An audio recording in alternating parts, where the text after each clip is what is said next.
Hunden is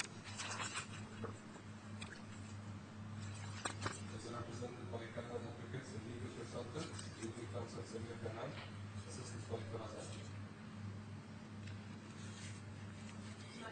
Yes. Before we start, just to clarify the documents or bundles that you should have before you, there's a large folder entitled Core Bundle 81, Yes. and then a smaller Authority Bundle 82. Yes. In the course of my submissions, I will also be referring to other authorities and will have those authorities will have them referred to. Very well. I also have two application books, these books, one from each side. That is what I should have, I think. I think those are applications from my learned friend in terms of their... Yes, I think you are right. Thank you. Yes. Well, again, before we start, can I clarify something? Yes. As I understand it, this is an oral rehearing following refusal of leave by the Chief Justice. It is. It's my understanding that the Chief Justice didn't give reasons at that time. The rules do provide for a statement of, in effect, the grounds which are being maintained and why. I'm not aware that any such statement has been provided. Is that right? That's correct. There was a... Yes, there was a direction given by Chief Justice Wong in that permission was refused, and the reason was that there was no reasonable prospect of success. Yes. So it was a simple statement of that nature. All right. No written reasons were given. All right. Well, now that rather qualifies what ought to have followed under the rules, but nonetheless, the point of that rule is that the parties should be provoked to reconsidering their grounds of appeal. Yes. And deciding which ones are worth maintaining and which are not. Yes. So, hence my question to each of you, take you first, what grounds, if any, are abandoned? Well, my Lord, in response, what I can say is that those grounds of appeal that were put forward in the notice of appeal have now been reconsidered and reflected upon, and therefore, in my submission today, I hope to elaborate on those grounds. When I say elaborate, that's to clarify what those grounds are. And it may be that certain grounds are taken in priority over others, but where... Well, I would like a clear answer, please. If a ground is not one which you feel able to support, it should be abandoned, and I should know what is abandoned. In which case, the clear answer is that no ground is abandoned, or those grounds will be clarified. Well, the ground should already be clear, but we will come to that. Mr. Kanan, what about Yes, you? Your Honor, the same applies for us. We have five grounds for the appeal, which we will elaborate on in this session. We understand that the initial appeal has been dismissed with a brief statement, but for the time being, we insist on the grounds of appeal, and we will elaborate on them in this hearing. Very well. Well, now, in your submissions, you may both proceed on the basis that I have read and have a reasonable familiarity with the judgment, your outlines, and the documentary material in the support with which I've been provided. I'm grateful, my Lord, and I will be guided by your direction. If there is a matter that I don't find you feel that you don't necessarily need any solutions on, then please do direct me. Yes. And I will do it. Right. Well, now, it seems convenient to me to hear from you first, Ms. Ahmed, and you, Mr. Kanan, can follow. Yes. Very well. Yes, thank you, Ms. Ahmed. Just so we're not flitting around everywhere, I always find it useful to have the main documents to hand, and therefore I would invite you to, my Lord, pull out tab 5 of the judgment. Well, let's start in chronological order. Tab 3 on the grounds of appeal, and that's 81.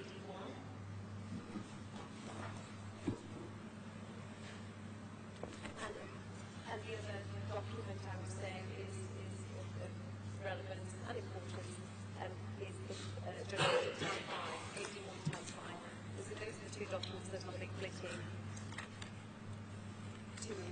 growth.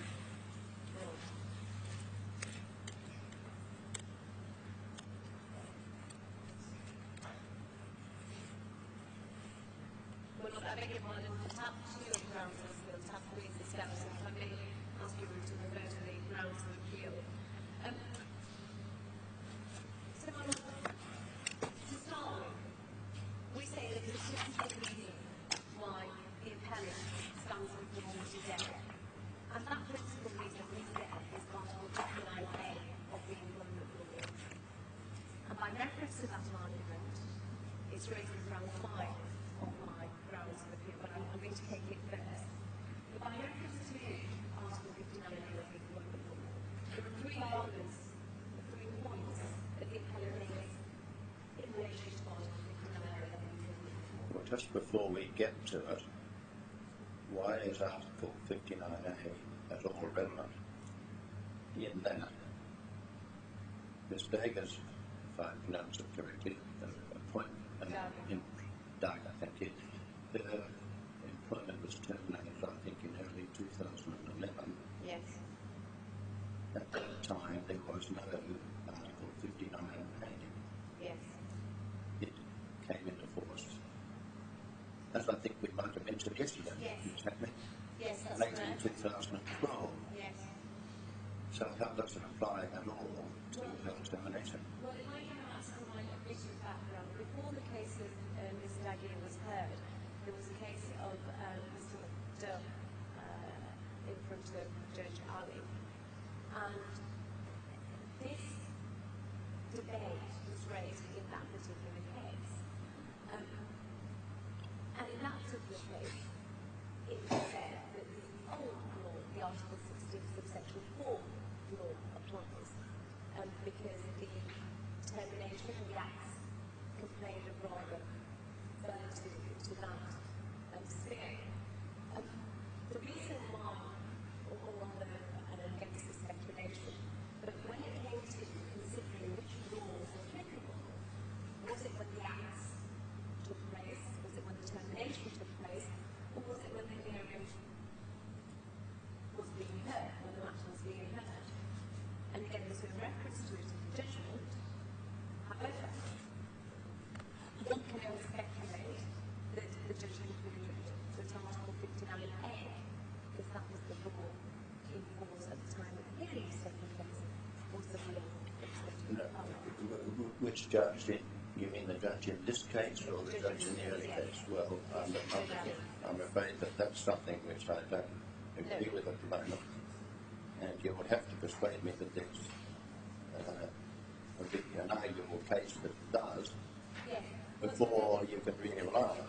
Yes, the difficulty is that there are no transition regulations or legislation which would allow a party to understand how the new law is to be applied and when it takes effect and whether or not there is retrospective effect.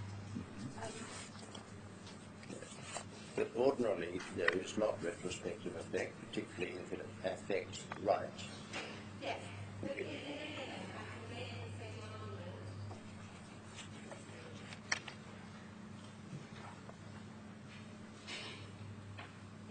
I make the same argument, even if the old laws are difficult. So there's 2 points to that, to my argument. That is this. Firstly, if this constitution is renewed, that in fact Article 64 of the old law should be the law that was applicable, then again. So what article would you, I'm sorry to interrupt, what article? So the old law, if I can perhaps hand up an authority law which contains the old law and the new law, and then That would be good, because the copy which I have does not seem to have what you're referring to. the what, sorry, it's not a complete copy of the law, but it's a relevant part of the law. So I'm afraid my law doesn't have an index, but the 6th tab should have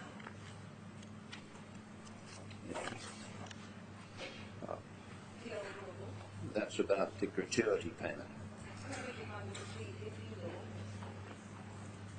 And the one before it then, I can't count. It's the one before it, which is the old law. So you're referring to Article 60 brackets 4, Yes.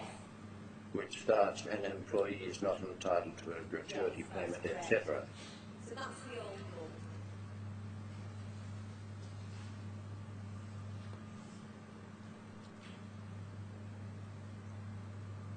Yes. And then the new law is the Wow. tab behind it. Now, what has that got to do with this case? Well, the point that I'm making is, firstly, when the judge came to decide the applicability of law and which law should be applicable, whether it's the old law or the new law, he clearly came to the conclusion that it's the new law, 59A. And that's what he's referred to in his judgment. Well, you can proceed on the basis that unless you say something very startling, I don't think that's arguable. Well, secondly, I would say, well, it's a matter for the judge. The judge is the person presiding over the proceedings, he decides applicable law. There was no argument by my learned friend as to which law ought to be applicable. There was no issue, and there has been no issue taken with that. There is now, by me. Yes, I'll take that forward. And my answer to that is that if your lordship is right and says, well, it should have been the old law that's applicable, then we say that in itself gives rise to an appeal point, query whether or not there is prospects of success with that law. But second, and more fundamental, is for argument's sake, let's substitute the reference to the new law, 59A, to the old law. My arguments in relation to the applicability of the old law and my grounds of appeal is also applicable to the old law. So the purpose of this appeal, the purpose of trying to determine whether or not there are prospects of success, we can simply substitute the old law. What I think you need to focus on is the fact that here there was a contractual right of termination Yes, in certain events.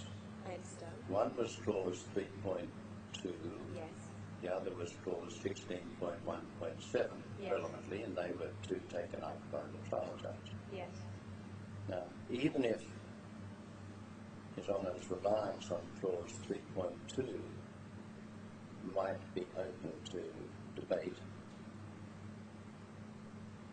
his reliance on clause 16.1.7 was pretty clear, and Article 60 brackets 4 has nothing to do with that. Look, that might be right, my lord, but can I perhaps advance my arguments as to this? When the application was made for permission to appeal an oral hearing, there was further reference to this uncertainty that surrounds the new Article 59, which also applies even if it was 64.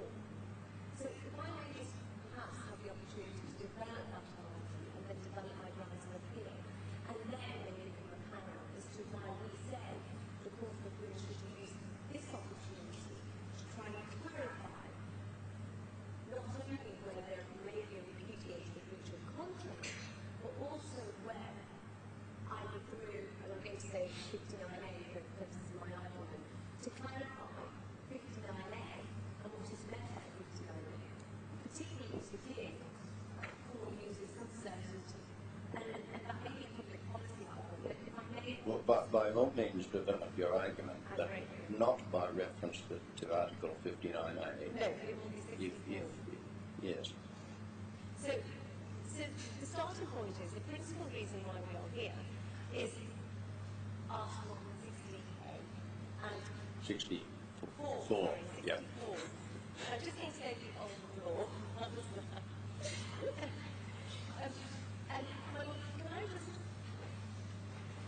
and you may already have it open there.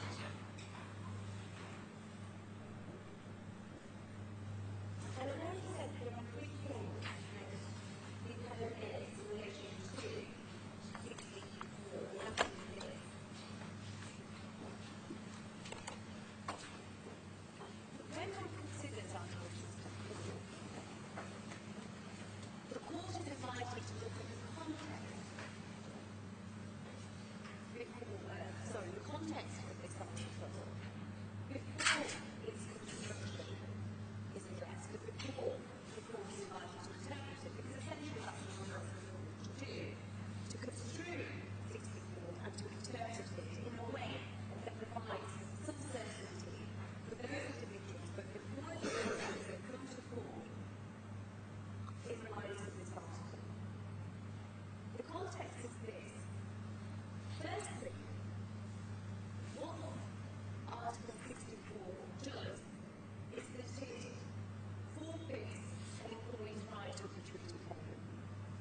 So it gives them, what did you say?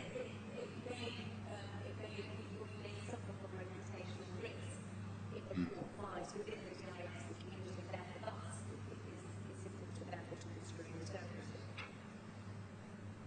The third point we make is that not only does it give forfeiture to the restricted cases within the scheme, but also forfeiture of any other benefits that might arise ultimately from the contract. And therefore we say it's important that the Court of Appeal takes this opportunity now to identify and ascertain what is meant by Article 64, especially where it says the termination of such court of business circumstances where the employee's conduct warrants termination by reason of employment would terminate the employee and employer makes this employee without notice of such circumstances. And it's not to invite the Court of Appeal to undertake this exercise isn't superfluous because it's on the law, because we've seen the language in Article 64, so Article 66 Section 4, mirrored in the legal applicable design. Well, it is superfluous if Article 64 has nothing to do with it. I hope you get to that very soon. Yes, but we say it does. And the reason why we say is, apart from the claim being a breach of contract claim, it is also brought under the employment law. So the employee relied upon there being a reasonable termination, or rather the decision the employer took to terminate was unreasonable because there was no such conduct committed by the employee that warranted termination. And had it been reasonable, that reasonable would not have terminated the claimant's employment. So although and it may on the basis of the language of contract, and it may on the basis of the defendant says, well, you employees, there's a contract of employment there, you breached that contract of employment, we were entitled to terminate. There is that argument when you're not there was a breach of contract, but that's only one strand of the argument.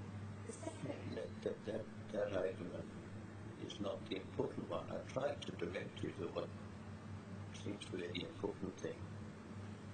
The judge appears to me to have upheld the enlivening of the contractual right to terminate if the event in clause 3.2 or clause 16.1.7 occurred. He may have also gone on, in fact I think he did go on to give an alternative reason, which I didn't catch no, he may have gone on, and in fact I think he did go on to find an alternative basis in her employment with, I think it's GCCI, which is not, which would not enliven a contractual right to terminate, and there you might get into questions of repudiatory conduct, etc. But if the judgment stands on an exercise of the contractual right, leave to appeal should not be granted, even if the judge was in error on other matters.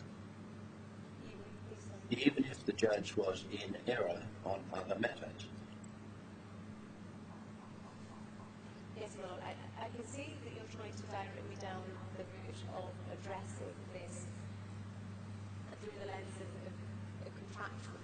Well, no, I'm suggesting that's what you really need to address, and I don't know that you have addressed it in a very full manner in your grounds for appeal. There is some reference to it.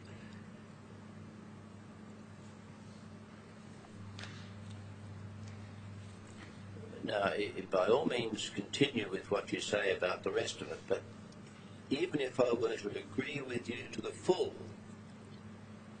that Article 64 applies, and before it could be found that there was termination for misbehaviour, there had to be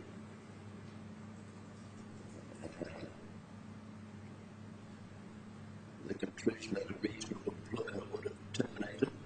And even if I were to think that in these circumstances a reasonable employer would not have terminated, it wouldn't matter not. It wouldn't matter at all. Yes. Yes, Lord. I completely hear what you're saying, and I want to address your arguments, but this, before I abandon the latter direction, or my submission, in accordance with the latter direction. It's not a direction. It's an assistory direction, I suppose. An observation. All I would say, and I'm going to be quite succinct in this, and of course, and then I'll lay out particular submission to rest. All we say about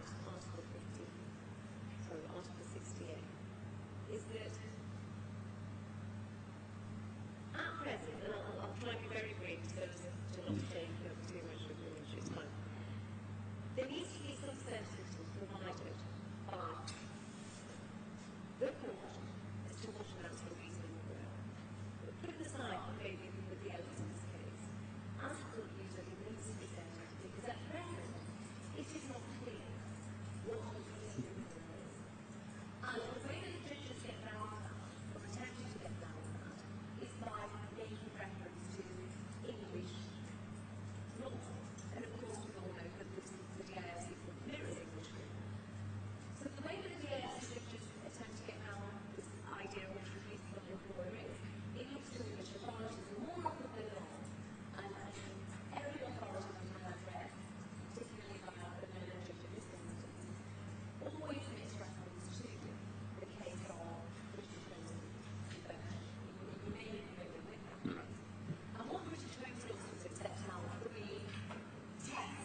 Why, Mr. Ahmed?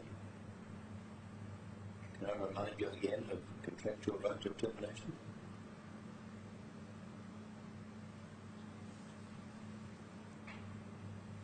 The reason why we say that is because the claimant brought her case on the basis that the real reason for her termination wasn't because of any breach of the contractual right, but was because she said that the defendants had unilaterally revoked her pay. She made an application to the Director of Employment. The defendants became aware of that application, and that was really the basis upon which she was dismissed. And so as far as the claimant's claim is concerned, she said that that engaged Article 64, because there was no conduct that we wanted to termination. That conduct, by reference to the conduct relied on by the defendants in the framework of the law. So that's as well as the connection of our husbands. Now, what more do you want to take me to in this Hong Kong case? Right. The other point is that in this case, there was the issue was that the claimant wasn't given an opportunity to explain. So if you look at paragraph 28,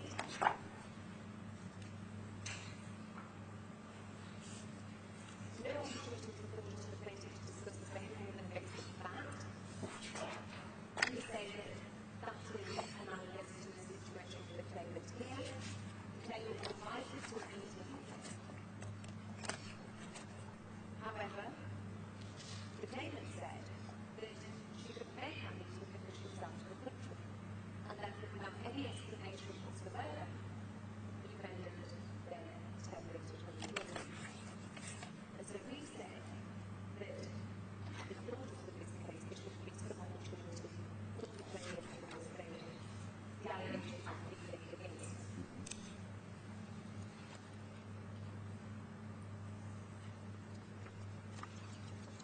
Paragraph 58.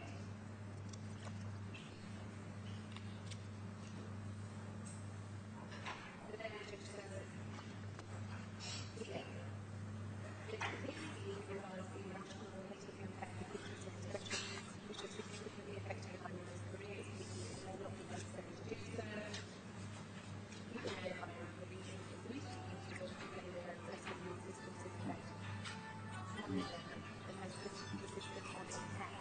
And I would you can read the paragraph there. I'm reading paragraph 66.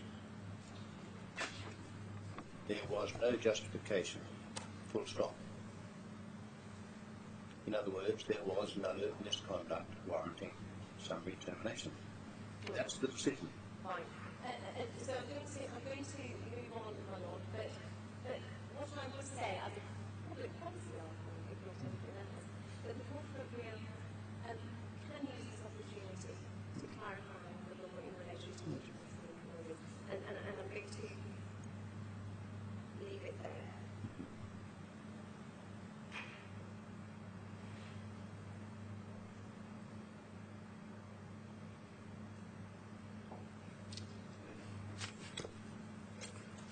I'm going to then turn to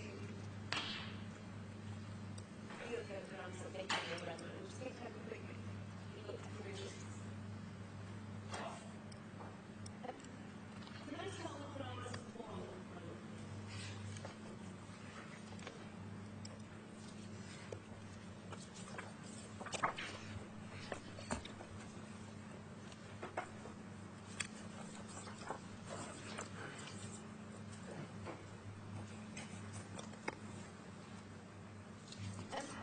This ground is a basis that the judge Is this ground maintained? it is, yes. Seriously? Just think about it for a moment. I don't know who perpetrated these grounds, but this one takes the cake.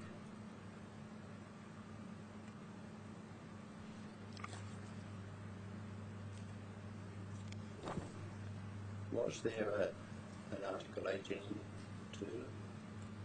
I beg your pardon? Was there an Article 18.2 at the time of the dismissal? No.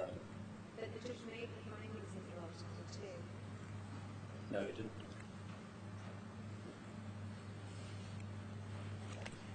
And even if he did, he was wrong. That doesn't affect what happened. If there was no Article 2, and he was not asked to make any finding, because there wasn't one, I don't think he did, but please correct me. Sorry, I beg your pardon. I'll start again. You say that you did make a finding under Article 18.2, Yes. whereabouts?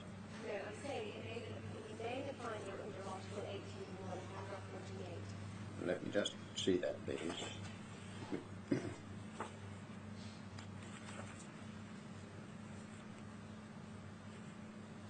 Yes, he referred to that.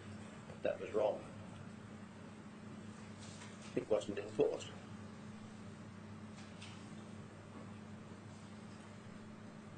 The letter which your instructing solicitors wrote at an early stage referred correctly to entitlement to wages under Article 16, which was then Article 16. Yes. It did not have an equivalent to Article 18.2. Its equivalent was Article 18.1. Somehow, when the trial came about, someone started to talk about Article 18.1 instead. That, I assume, is how it got into the judgment. But it was wrong.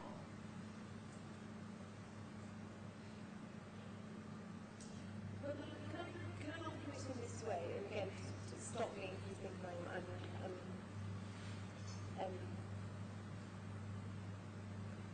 I've got specifically heard it in front of me.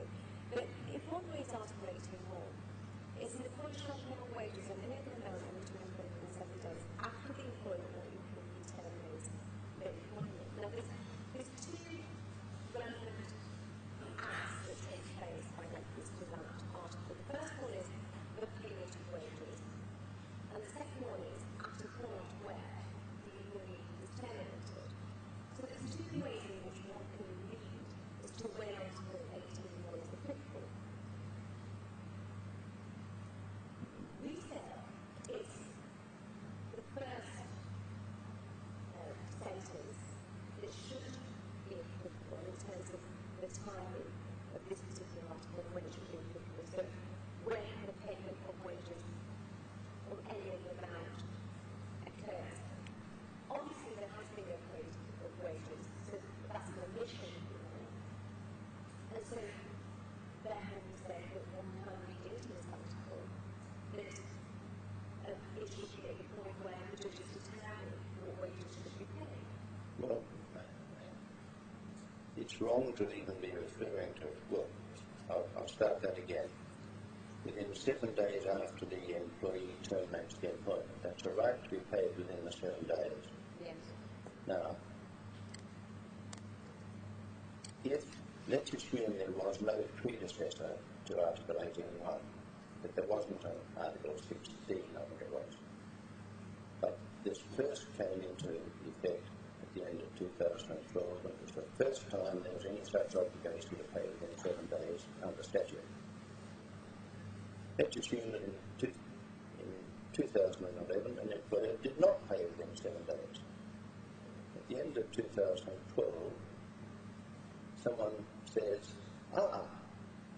you are now in breach. That's ridiculous, isn't it? Yes, I'm going Okay. to leave that there then. So moving on. Can we forget Article 18 entirely, your ground 1 entirely? Yes, I think it's a good idea, thank you. Let's turn then to ground 2. Again, I'm sure I'll be guillotined. Well, not necessarily. But this ground refers to the reasons for the termination. What was the reason for the termination? And this then goes directly to the issue of whether or not there was a remediation breach of contract. So, Article 60. How? Just You're going to explain how? Well, the defendant said that it was a breach of contract. So it was to be the conduct of the was to be so it was to be repudiatory conduct for them to find having terminated. At trial, the claim was court and said, well, no, there was no conduct that would have entitled the defendant to terminate my employment firstly. Secondly, that conduct wasn't repudiatory. No. Well, the defendant actually didn't say, well, he did say that in part. We're talking only about the case apart from exercise of contractual right, aren't we? Yes, generally. Well, no, that's not general, that's a distinct part. Right. Well, can I ask you to look at the board resolution? Maybe that's No, I've seen it. So that cites various reasons. It gives various reasons. Now, my first point is that the board resolution, when one looks at it, doesn't talk about there being a repudiatory breach of contract or even a breach of contract. It just simply says is that by reference to your employment, and then recites by terms saying in accordance to, recites 4 clauses of the contract. The board has resolved the termination of Ms. Dagher's employment and shall be effective as dated this resolution. So that's what it says. What Mr. Giles argued was that there was no conduct or there was no breach of this contract. In actual fact, the real reason why I was terminated was because you've been allowed to revoke my wages for 3 months. I went to the employment standards and complained. You found out, and that was the reason why you terminated my employment. What the judge found was the judge considered this argument.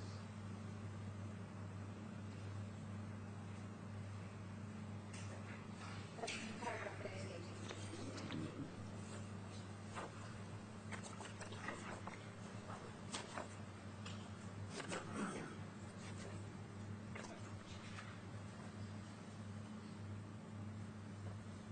What he says is that he rejects the claimant's argument that termination is a reaction on the defendant's part, meaning the should not defend against the defendant for delays to damage of employment standards and evidence of this court.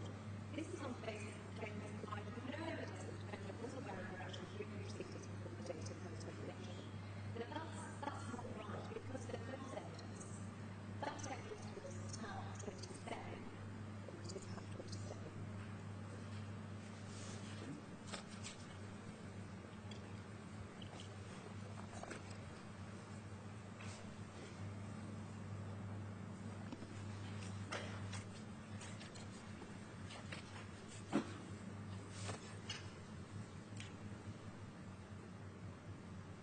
It's the Skynet invoice. Yes. And at the bottom there is the 17th of May 2011. And what the claimant, sorry, 17. And what the claimant said was that this is proof to show that I have sent the claim form to the defendants, and therefore their reaction to this was termination of my employment. Now, how does that feed into Article 60? But what Article 60 provides is that there should be a written statement of reasons for dismissal. The defendants in this instance didn't provide that written reason. And we say that the fact that they didn't provide reasons, the fact that there is a non-compliance with Article 60 allows the judge or causes an adverse influence against the defendants as to the real reason for dismissal. Because then it's the next question as to, well, was the conduct, was the breach of rights by the defendant actual breaches, real breaches, or was it sufficient to terminate the contract? The judge found that they were real breaches. Pardon? The judge found that they were real breaches. If by breaches you mean the matter matters that enliven the contractual right to terminate. Yes, that's what I mean. Yeah. But then that finding was wrong. And it was wrong because the judge failed to consider the Article 60 point. But that doesn't affect at all that. It doesn't affect at all whether there were in fact grounds to exercise the contractual right to terminate.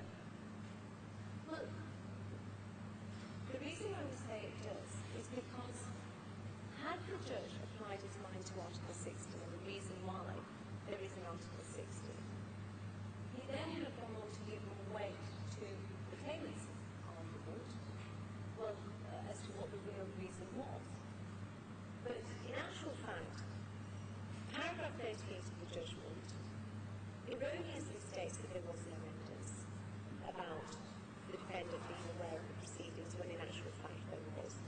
And therefore that erroneous finding feeds into the judge not properly weighing up the effect of the breach of Article 60. And we said a breach of Article 60 in this instance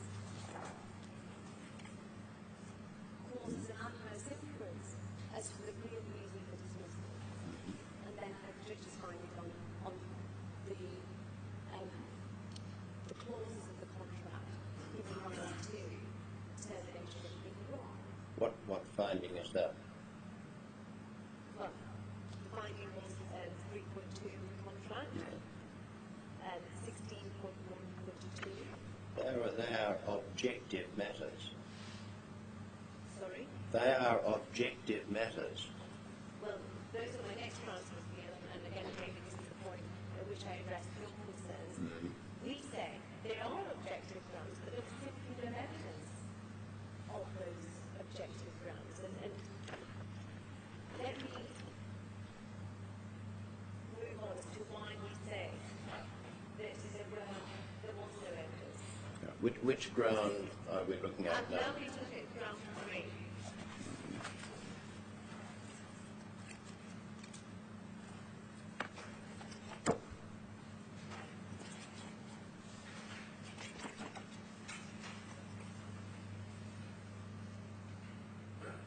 No. Yes. No. Valid belief is used there. The reason why valid belief is used in that context is because paragraph 37, the judge has, 37 of the judgment, the judge has recited British Home Stores Convention. That's the unfair dismissal claim. So firstly, if the observation is that this is simply a breach of contract claim, then the fact that the learned judge has cited British Home Stores is really a revelation as to its reason and its mind as to these matters. He had in his head basically that it's wrong whatever the articles of the and that is critical. Secondly, he also found that the defendant needed to apply or rather come to a decision to terminate by reference to having belief of the claimant's conduct. Not that it was actual conduct, but to have belief. He found that there was actual conduct warranting of enlivening the contractual right to termination. He went on, one might think, to consider an additional factor, namely whether or not the defendant had a genuine belief that it had grounds to terminate.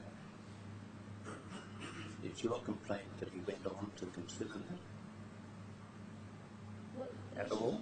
you should not have done. Right. Well, let's assume that that's wrong. That was just a fifth wheel on the wagon which can be rejected. Well, that rather depends as to what effect the fifth wheel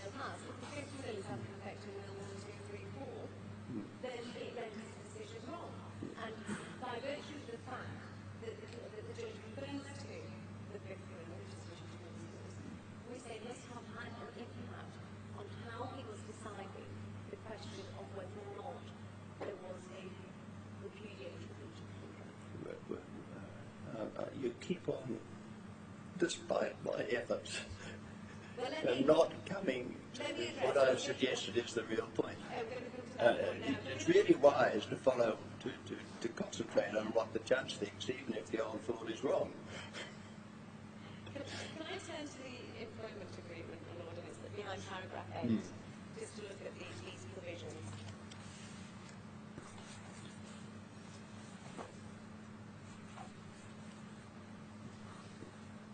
The first one, 3.2, is at page 63.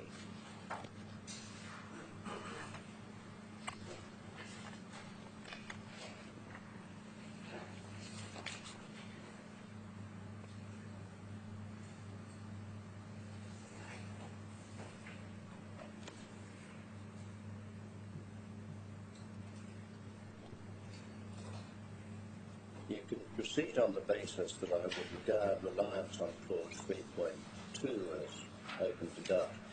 As, Open to doubt, yes, not necessarily for the reason that your submissions give, but simply because of time. There must be a reasonable time within which to exercise that right, and that reasonable time may well have expired by 2011. So, yes. that, however, may not do you any good, because I have invited your attention to clause 16.1.7. Yes. 16.1.7, page 70. Reliance on place on consistently underperforming the objectives set forth in any business plan. And we make a number of criticisms.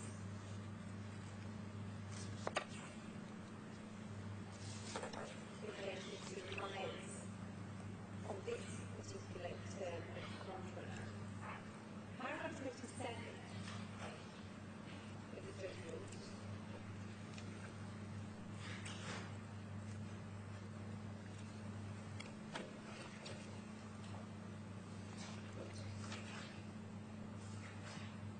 deals with this particular clause.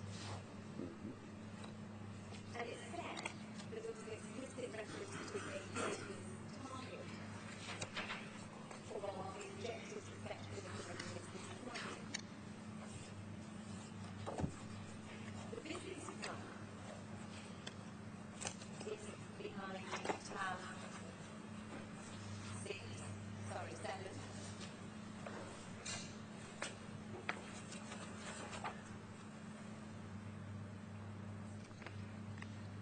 And the first criticism we make about the judge's reasoning is that he got wrong the fact that there wasn't a target in this business plan. Target in the business plan has got nothing to do with it. Target is a word taken from clause 3.2. For 16.1.7, one considers just what it says, namely whether there was performance of the objectives. So you're doing a different task. Well, I beg your pardon then. Paragraph 30 I'm reading says the business target is said to be conditional. The employment contract is a dependent right to claimant which it does not achieve it according to clauses 3.2 and 16.1.7. Yeah, So that's, I know, but I take your point. Now, if it is, my lord, the achievement of a particular task, then it's not clear what that task is. It may be said that it's the business plan, but there is no clear task as such set out in the business plan. the word is objectives. That there are no objectives in the business plan. What the business plan simply does is give a projection of the income that is generated. It gives profit and loss projections, and it gives cash flow projections. Aren't they objectives? Isn't that the point of a business plan? Well, It's our objective to achieve these forecast results. well,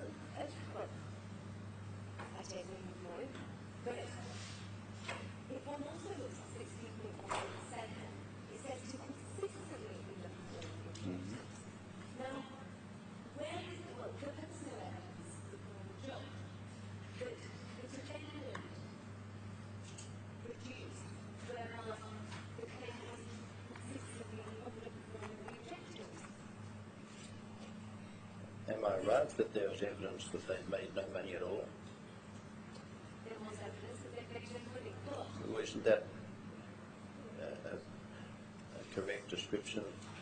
Assuming that an objective was to make $1 million dirham and you don't make anything over a period of 18 months, why isn't that a consistent failure to achieve that objective? well, in order to ascertain whether or not there is a consistent failure, there's two ways of looking at this, and the judge used one way, which was the Aida case. Whether or not there's one act that is so grossly negligent that would mean that you can't perform your job. And the Aida case was the aeroplane pilot who landed negligently. That's not applicable here. Yet, the letter judge used that as an example. So that was one. Secondly, consistent underperformance is usually measured over a period of time. And there has to be some sort of a measurement. Now, the measurement in this particular context didn't take place. Because measurement is usually monitoring, reviewing, looking at what's happened, looking at how the plane is performing, and even if that goes as far as telling them how it has performed. But that's not what happened in this case. What in fact is that the claim was never told about the issues with her performance. She was never asked to provide an explanation. And if it was consistent underperformance, then one would have expected the employer in this respect to have said something along the lines or to the employer that they were looking at but nothing was said. The other point to make about this business plan is that any business plan is reviewed after the period that it covers. Now, this business plan for us, it was a 4-year plan. It was from 2010 to 2015. So the point that the defendants chose to terminate the claim is fulfilled. They can't measure whether or not there has been performance against the business plan because the period of performance hasn't even expired.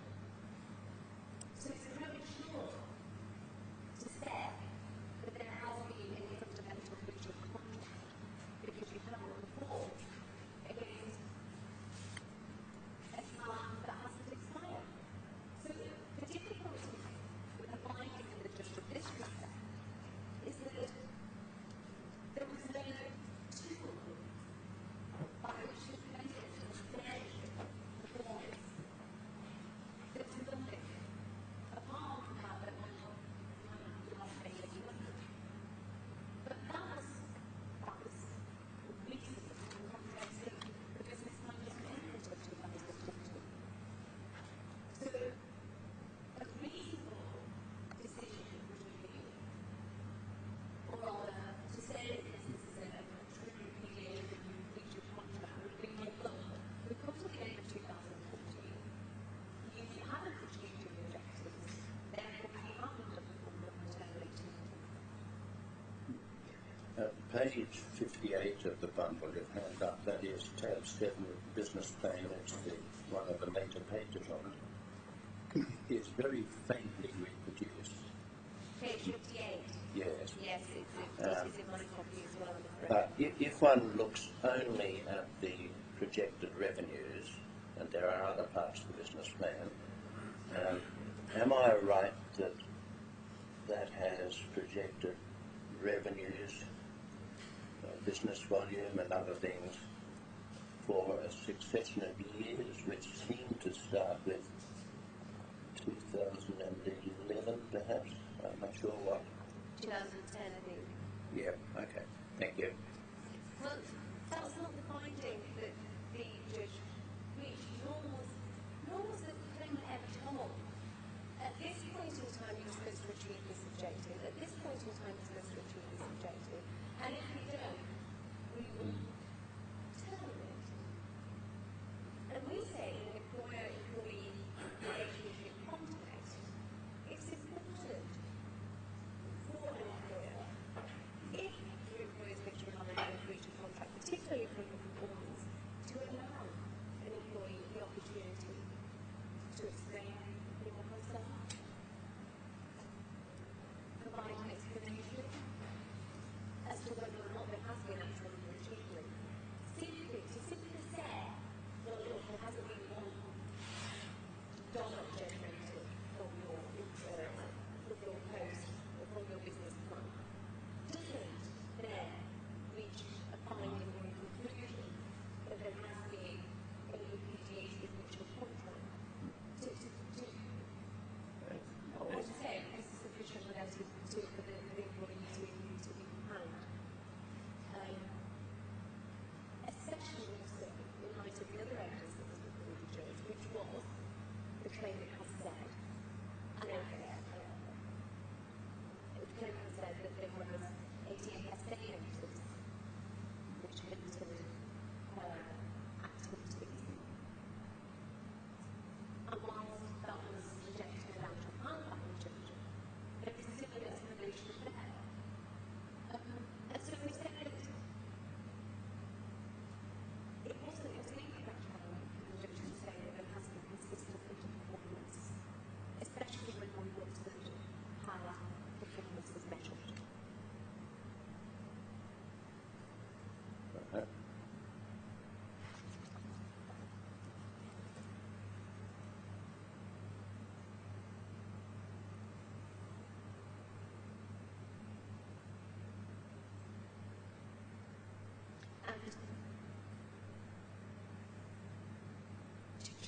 to ascertain whether or not there was consistent performance, it was open to the judge, and in fact we say that the judge did consider employment, and that was whether or not there was a question of what amounts to a repudiation breach of contract. The question to the judge would have been, number one, is there consistent performance against the business plan? And number two, if there is it therefore reasonable to dismiss? And looking at the question of reasonableness, the judge would have had assistance from the employment law. Why? How? Because How do you fit the words of sections of Article 16.4 into a qualification of the right under a clause such as clause 16.1.7? well, it assists the judge by setting out in his mind what amounts to reasonableness. The question of reasonableness. There is no question of reasonableness. Well, the question being, is the underperformance sufficient to amount to a fundamental breach of contract? That is not the question. Well, The question for the contract is, was there a failure to meet the objectives set forth in a business plan? yes. And therefore does that entitle the respondent to terminate the contract? Well, it does, because that's the contract. Well, if there is a failure to meet objectives, then the next question is how to, well, and I've already made the point, you have to assess how there is underperformance, firstly, and secondly, then conclude that this amounts to a repudiation breach of contract. No, you don't. You keep talking about a repudiatory breach of contract, and I keep trying to bring you back to the exercise of contractual right. A contract could provide, in theory, I am entitled to terminate this contract if You, consistently underperform the objectives. no, I'm trying to think of a silly example. If you walk backwards on a Sunday, which has nothing to do with affiliated conduct, but if you walk backwards on a Sunday, as a matter of contract, I would terminate the contract. The problem with this 16.1.7 is it doesn't provide the parameters as to what is consistent underperformance. Well, that's then a question of fact. Anyway, I have your points. Yes, and so that's given the vagueness of 16.1.7, we say it is vague. How can we then decide? And you can't decide, especially when the evidence was before the judge, that there was consistent underperformance. Okay.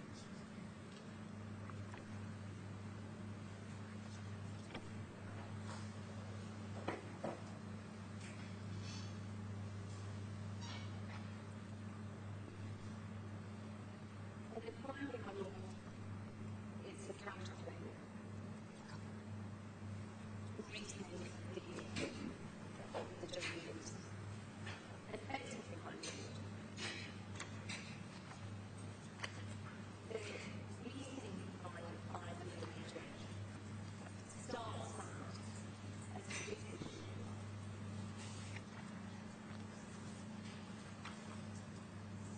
Starts at paragraph 8 and gives the background to the counterclaim.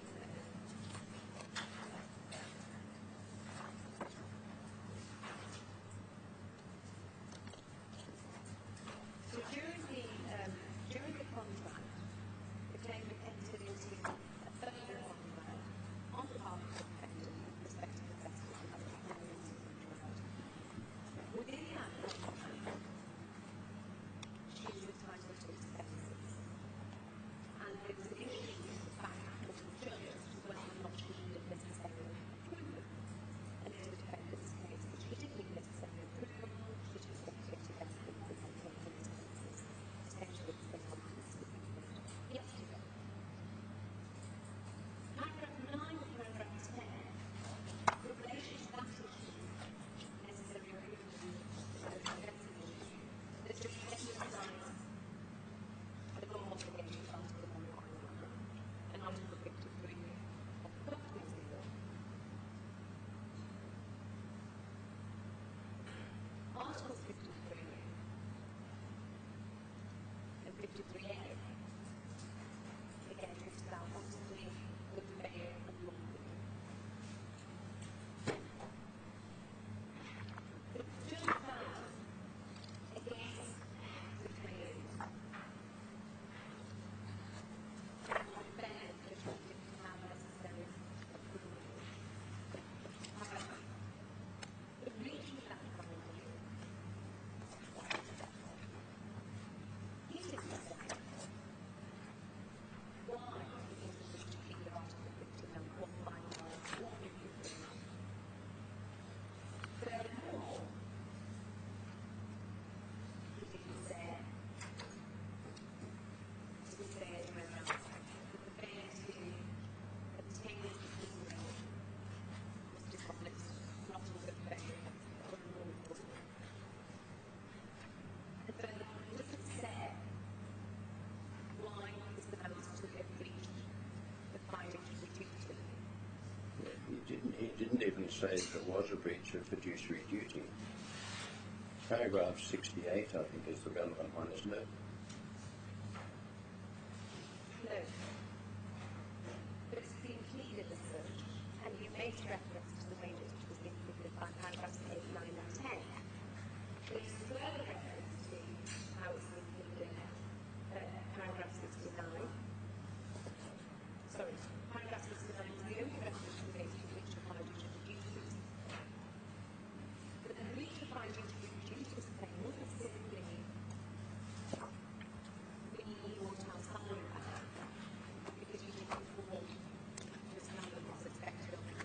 It also refers to the form expenses, performance expenses claim. Do we have the pleading of the counterclaim, please? I think I've seen it, but I can't remember where.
Could you put a yellow stick against the relevant part? I'll look at it and then you can hand it down to Mr. Canaan too.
Yes, thank you.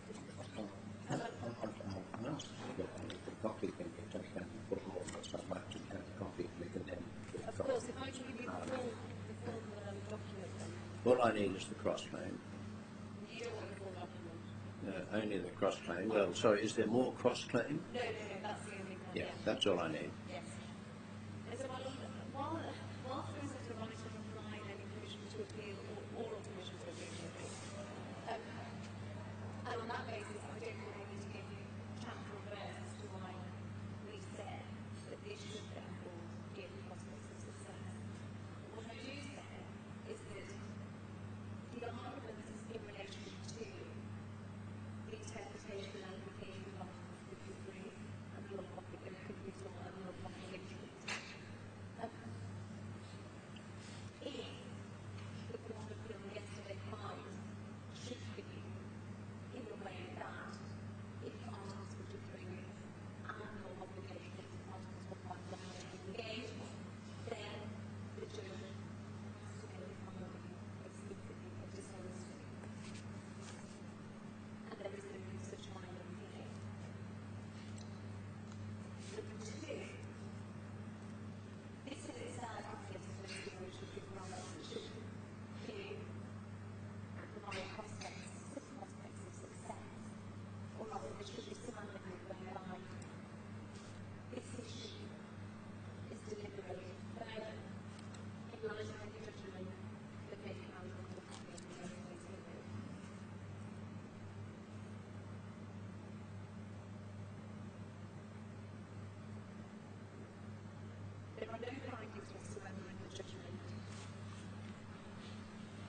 the reason given is that she's the CEO.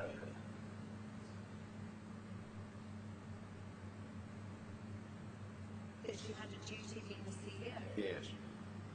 But She was in charge of everything, and this was an important thing. no.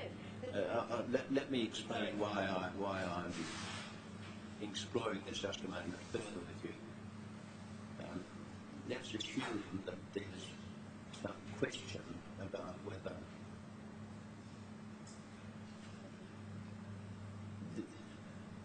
a basis in breach of the company's law requirements is made out. It's assumed that one didn't need dishonesty and it's not there. So the judge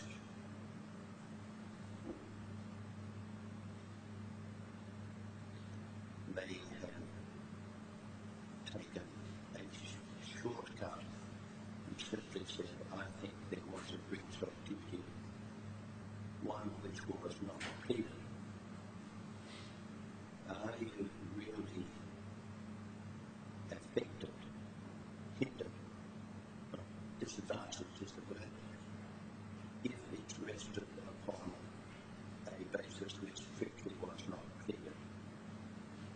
That is relevant to a discretionary element of granting legal opinion. That's what I'm asking.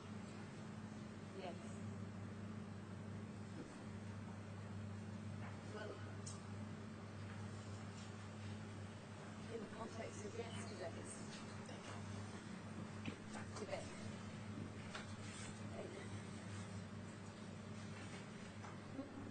what we said in this case is that if there has been no complete on a particular allegation, but yet there is a finding about then that itself would render the motion because it's given an opportunity to do it. In trial, it's all about That really depends on whether there was a realistic opportunity to make any difference. yes, it wasn't one side up without knowing what omission legally the judges relied on to reach his conclusion. So, but I'm postulating to myself that his reasoning was simply, as the CEO in charge of everything, she had a duty. It was part of her contractual duty. That's what I'm postulating to myself. well, we say that there was no contractual duty. Why not? Wouldn't that be a prime factor of the contractual duty of the CEO to make sure that such an important thing, in fact something she was directly involved in, was taken care of? The problem that we have with that case that you postulated is that that was never explored and in trial. That's why I'm asking myself, what difference would it make? What could be said against it? Yeah, well, the difference that would have been made is that evidence would have been left. There would have been a question for fairness as to the test laid out, for instance, in Articles 53. Was this dishonest? No, we're not talking about that.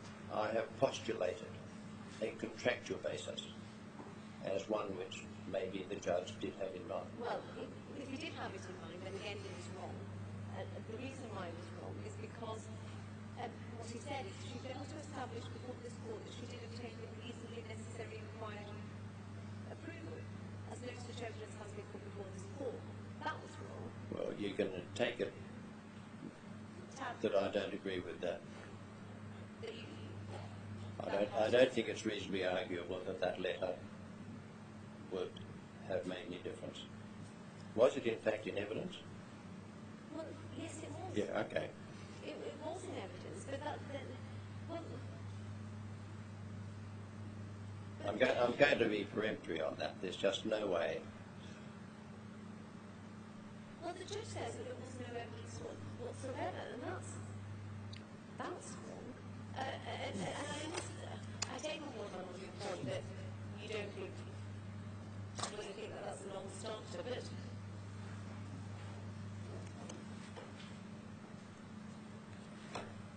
the letter that's provided May the 31st. I vouch for Aida's character, integrity, she was professional and specialist over the CII business. I joined her on most of the trips in the Middle East that were dedicated at the time to CII business. Even if the CEO of Four Winds knew of it, that is not the same as prior approval. Well, because under the contract, sorry, I beg your pardon, under the Four Winds contract, it was to obtain approval from the CEO of Four Winds. That was Prior approval. yes. That's not happening to know about it. No. Please move away from this.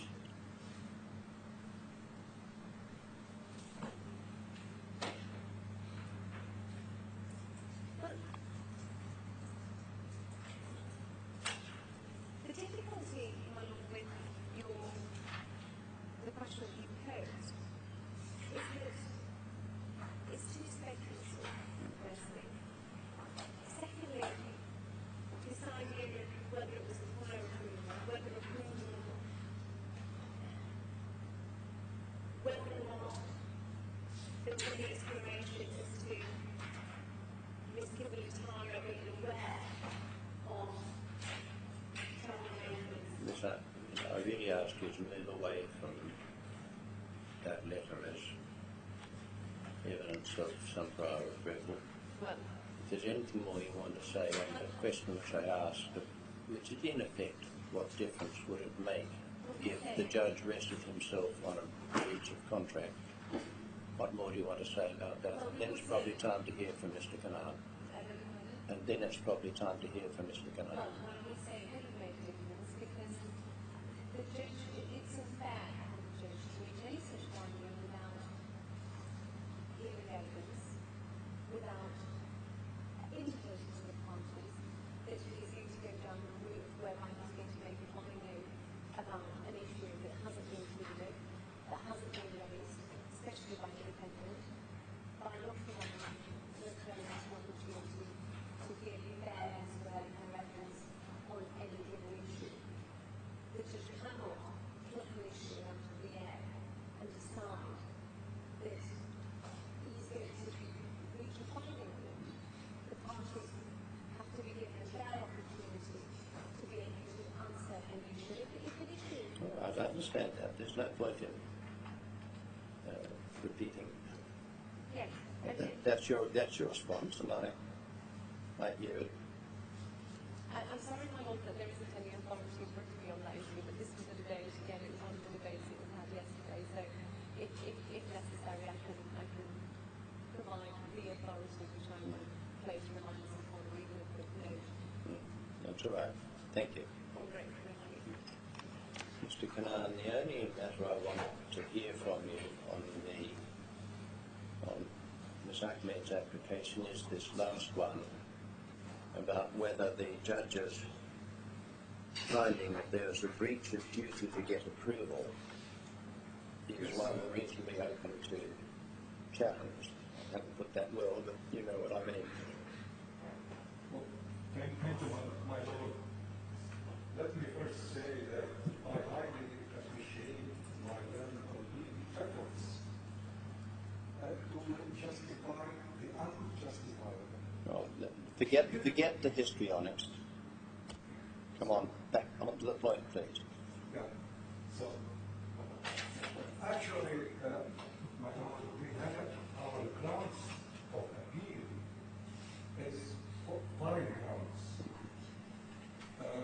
Before we get to your grounds, is there anything you wish to say to me in response to what Ms. Ahmed has put to the effect that the finding of a breach of duty in paragraph 68 was In raised? fact,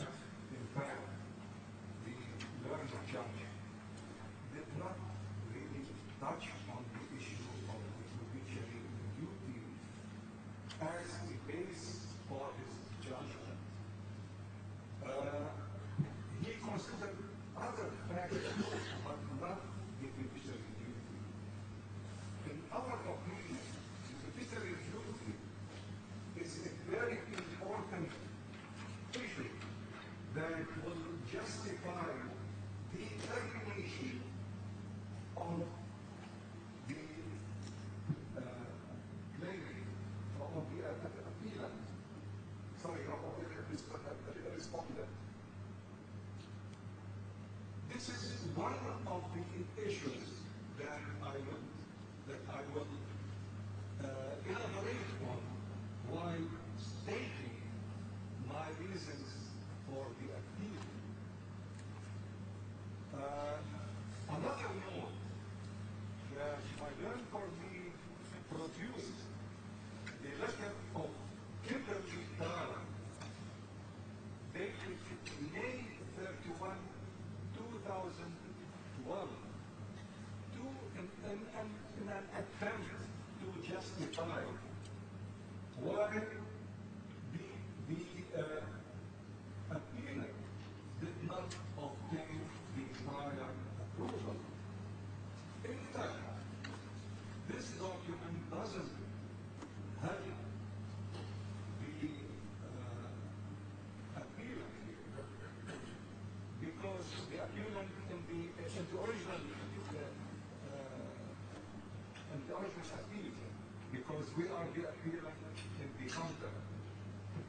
So we refer to her as the respondent to avoid any confusion.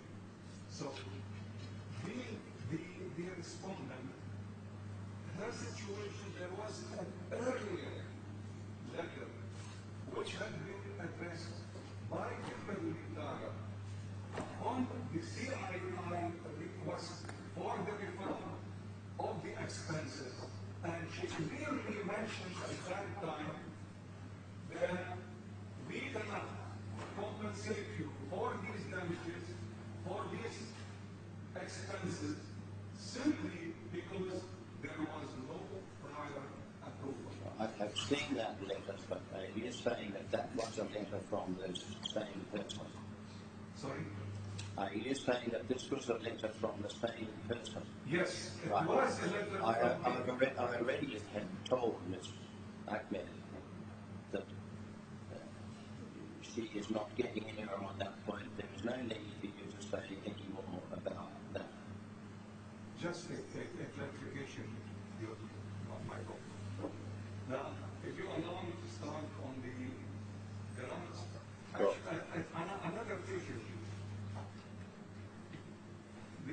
What our learned colleague also presented, it wasn't our final submission during the course of the first instance. This was the earlier submission which has been amended, and in our final submission, we did elaborate on the judiciary obligation of the respondent. I beg your pardon. Are you saying that the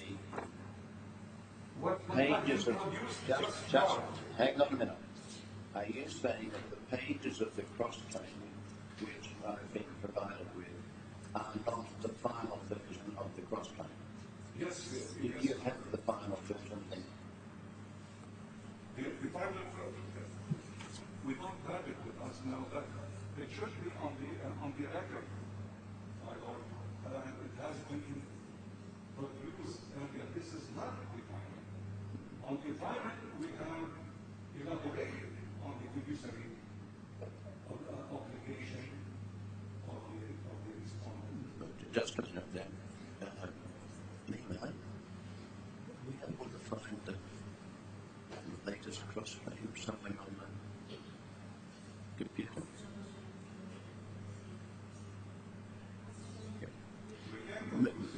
Yes, well, if we may be able to have it for all of us quite promptly. That will just be the latest date. Do you know the date on which the latest version was filed, Mr. Kepler?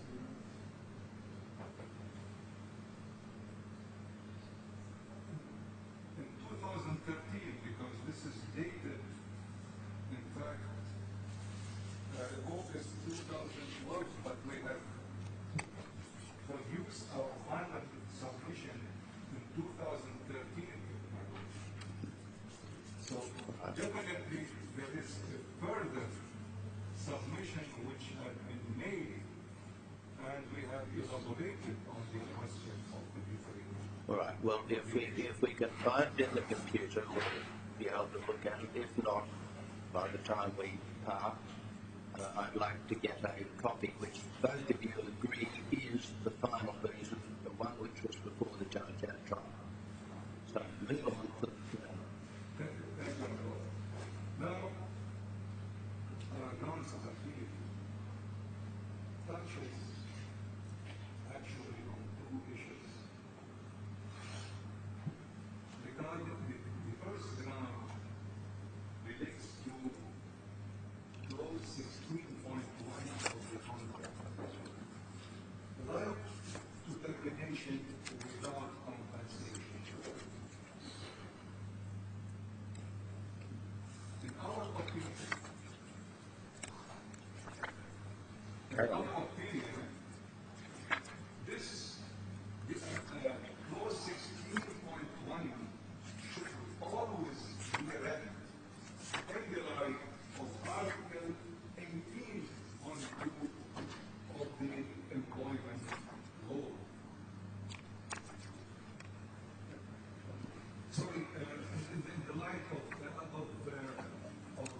Article 19 of the employment law, as we are going to elaborate it just now.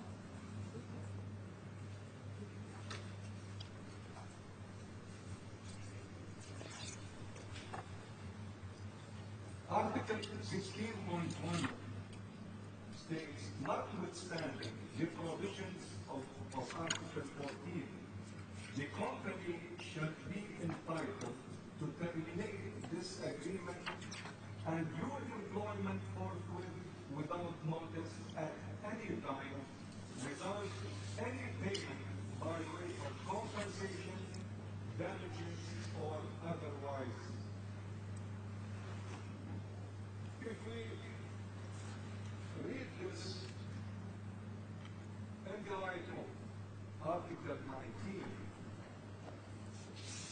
19, because Article 19 Article 19 of what? of the employment law. Well, which employment law? The IFC. Yes, Article 19 of the employment law, which was in force at the time, has to do with the maximum weekly working time. What in fact are you referring to? Article 17, I suspect.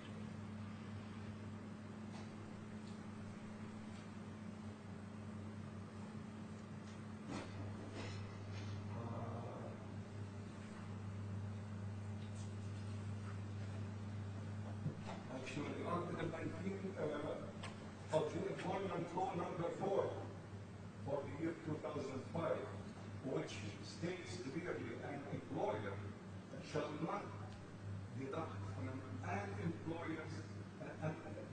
employer's wage or accept payment from an employee unless the deduction or payment is required or authorized under a statutory provision or the employee's contract of employment. That is Article 17 of the employment law, which was in force at the time. Okay, so it's Article 17. The employee has previously agreed in writing to the deduction or payment. When we look at this, we can see that it is conditional that either the employment contract allows such deduction without any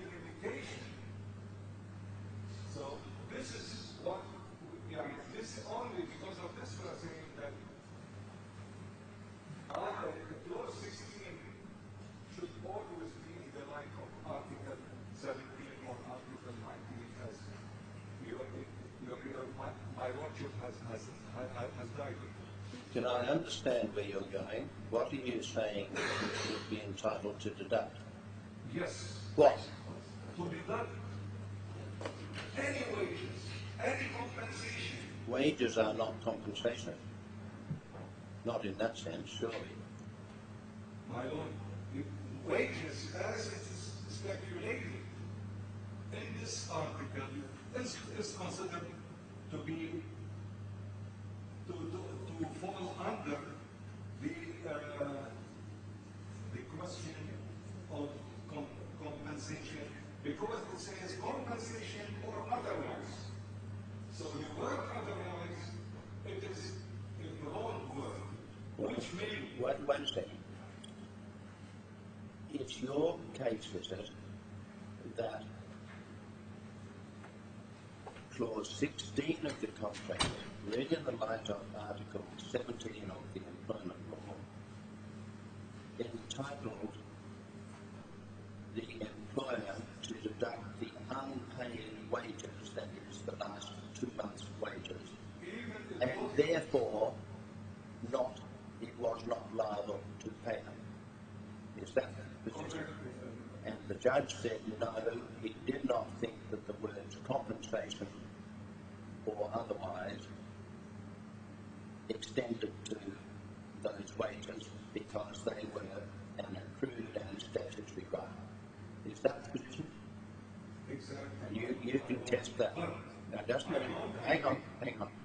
And that is what you are challenging, isn't it? Yes. Okay. Now tell me why you are challenging. Because I believe, I am of the opinion that You mean you submit? has interpreted Article 16 in a very narrow way.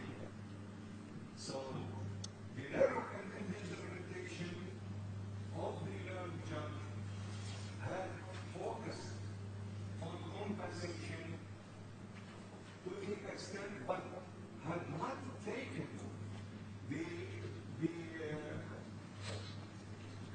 full provision of this section, because it says compensation or otherwise. So otherwise, it covers also wages in our belief. Yes. All right. Look, I entirely understand the argument. It's just for me to then say whether I think it's one for which leave should be given. Thank you. Just before we move on to the next point, I think we've all been provided with a further amended statement of defence and counterclaim dated September 2013. Exactly. And I will look at the material under counterclaim when I consider the submissions. 16 rather, in relation to the Four Winds point. I beg pardon? It's page 16, which is pertinent to the Four Winds expenses point. And the multi-level.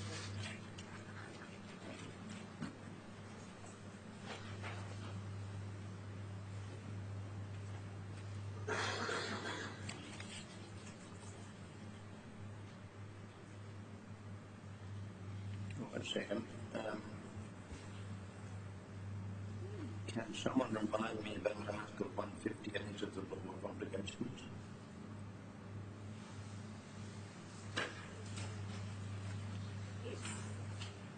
It's general fiduciary duties. It's general fiduciary duties applicable to individuals in various capacities. So, if you remember, yesterday we said that it applies to an employee. It's that section. Yes. Yeah, Thank you. Yes. But that's what I think. Yes. Sets out the conflicts of interest. I think you're right. Anyway, I will follow through. Thank you. Please continue, Mr. Canaan. Let me just clarify more the question, the issue of Clause 16. Why? Because it says, I've understood your argument. okay.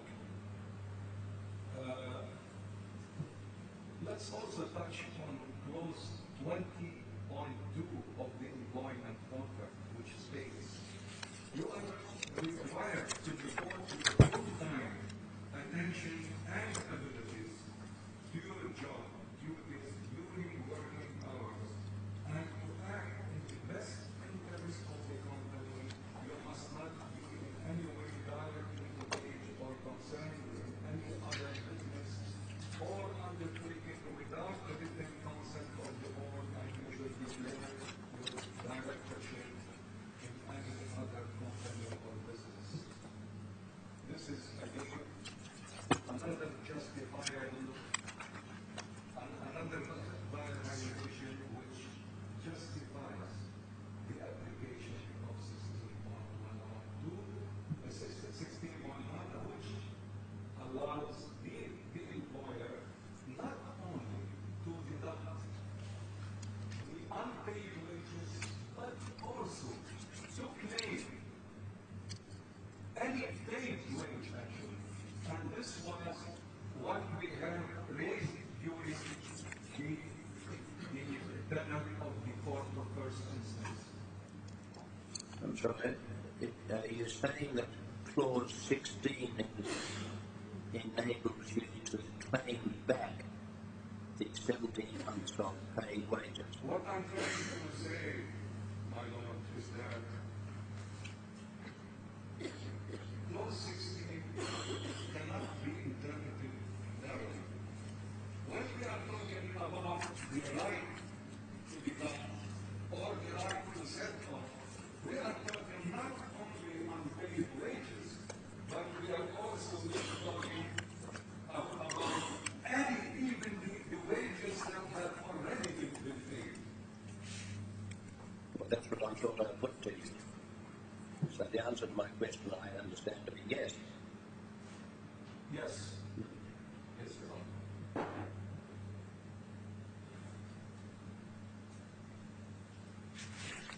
Your Honor, the agreement discovered on 12 May 2011 that the respondent was employed as a managing director with another company, GCCI, during the term of their employment. We are talking now about why the termination took place. Now, the violation has been continued throughout the tenure of her services. She not only did not honor her obligations towards her work and towards her employer, but also she tried to come into direct competition with the company she was entrusted to manage.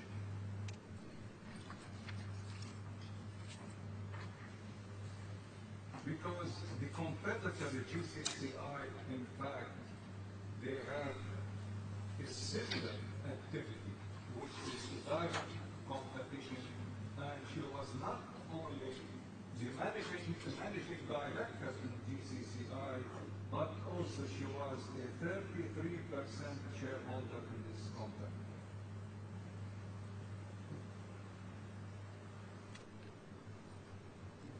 And this shareholding is a direct violation of clause 20.2 of the employment contract.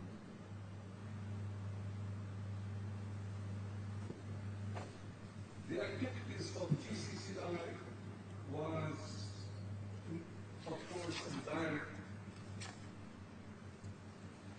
competition, which in fact, it says here, GCC has a strong, experienced team of investment and entrepreneurial partners in a variety of sectors. Our geographical focus also leverages over 60 years combined experience and relationship in the Arabian Gulf, Middle East countries. This is the part of the world where relationship first and business later. Hang on, what is all this leading to? It leads that the termination was highly justifiable. Yeah. And throughout the tenure Well, just a minute. Stop for a minute. yeah, From the fact that I have not called on you, save in one limited respect, I would have thought you would have gained the understanding that I'm not going to be granting any to appeal, and therefore the termination will stand. So, if there is some other purpose in what you're about, tell me what it is. so let's put that around about ground two. The right of termination is one thing, and the right to deduct wages is another. Is another rightful authority to the employer. Again, we go back to Article 19. Sorry, 17 of the DIFC employment law.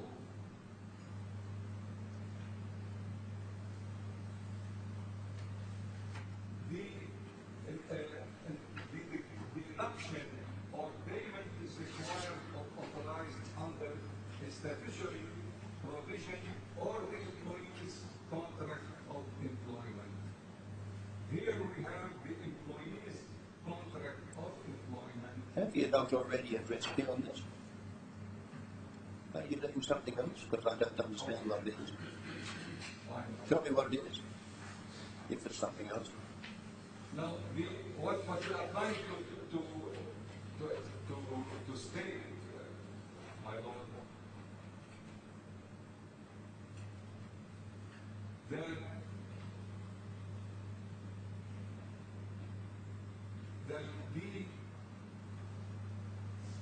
not only the termination, but also the deduction in itself have been highly justifiable and in line with the law and the contract and the employment contract. This is in brief what we are trying to say.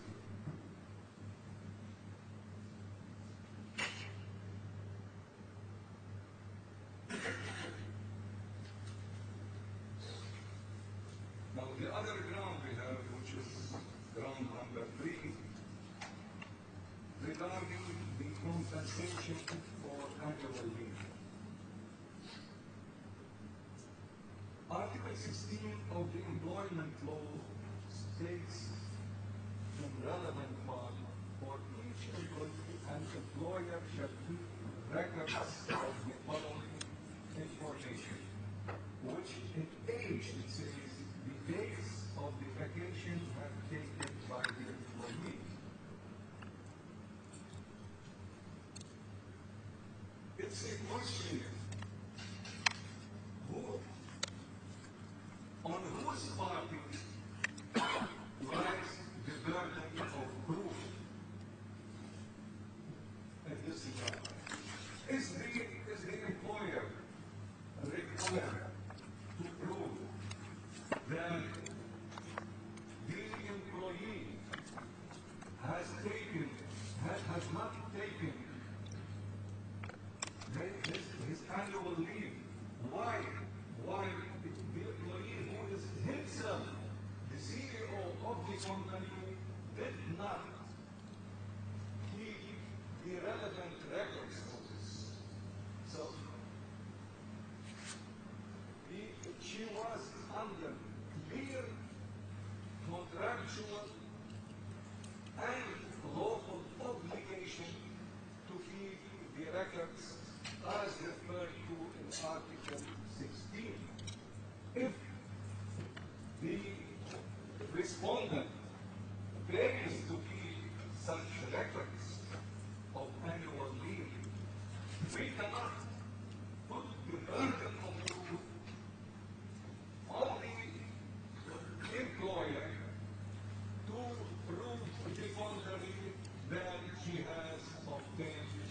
she has taken her annual leave during the period of their service. And the same token, it is found also that her travels, 30% of her travels was to Lebanon.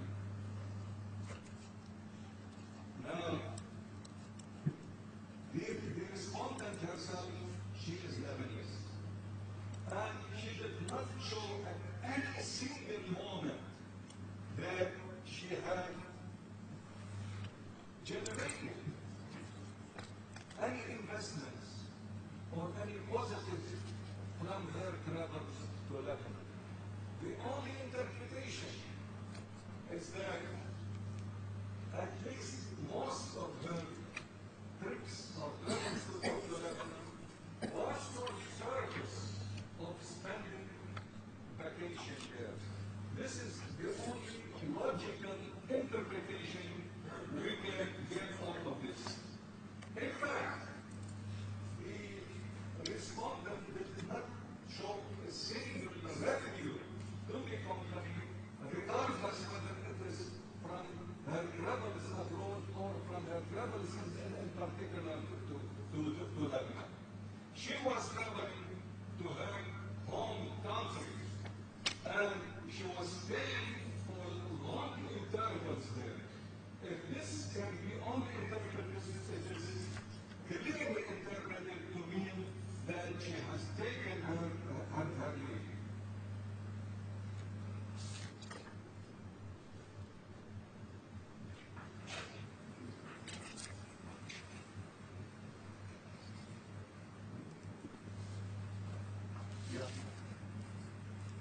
The record of her flights, as we have earlier established during the course of first instance, which show that mostly her trips was either to Beirut or to neighboring Gulf countries. Now, presumably this is all in support of a submission that the trial judge was wrong in a finding of fact. What is the finding of fact?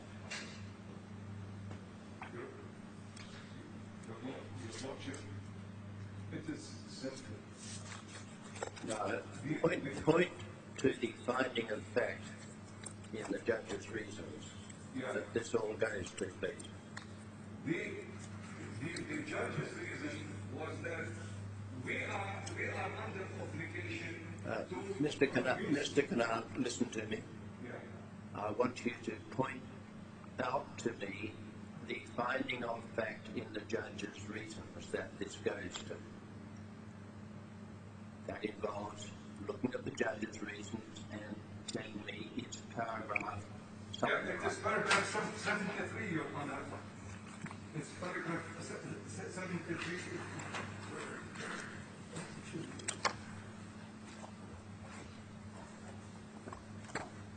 73 of the judgment.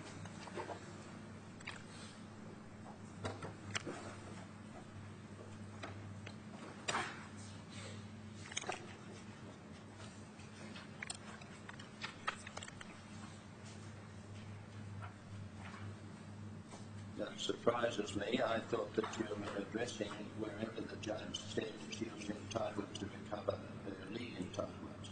Yes, under 73.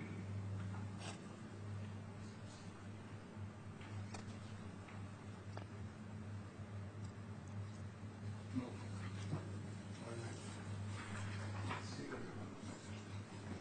Sorry. 53 might be the one. 53.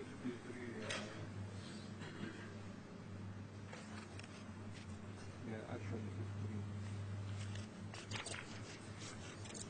53 and 54. It says here, aside from arguing that the claimant was constantly reveling and did not appear to me any distinction between business and personal levels, and that the claimant did not officially apply for the annual leave. The defendant furnished no evidence that the claimant has actually taken annual leave during her employment between 1st September and 2nd. So, according to the learned judge, it is our obligation to produce this evidence. But if we look at the law, my lord, we will find that the responsibility to keep the track and to keep the documents and the record regarding the leave, not only for herself, because she was the CEO, but for all the staff, which she has totally neglected. Now, keeping the record was the essential factor here, because if these records were kept, the employer would be in a position to verify whether the leave had been taken or not. In the absence of these records, no way the employer can determine whether a leave had been taken by the employee or not. This applies not only on the respondent, but these records pertains to all the staff. Bearing in mind that the respondent herself was the CEO of the company, and she was entrusted to keep such records and maintain such records, which she failed to do. Therefore, according to us, according to our position, we believe that the learned judge interpretation to this effect, having put the burden of proof on the claimant, on the appealant in this regard, is not justifiable under the law, neither under the provisions of the employment law. The burden of proof should be on her, on the respondent, to prove that she has kept proper records, and she has maintained these records, and she has taken her leave accordingly. She was the ultimate decision maker in this field. She had never advised the employer that she was taking leave. But, in fact, what her 33% or 40% of her travel abroad was by itself a vacation or consumed leave. This is a fact. There is nothing in Lebanon to do for investment purposes except being there for her own purpose and reasons. Accordingly, we believe that the court's decision in this regard is not justifiable or well reasoned.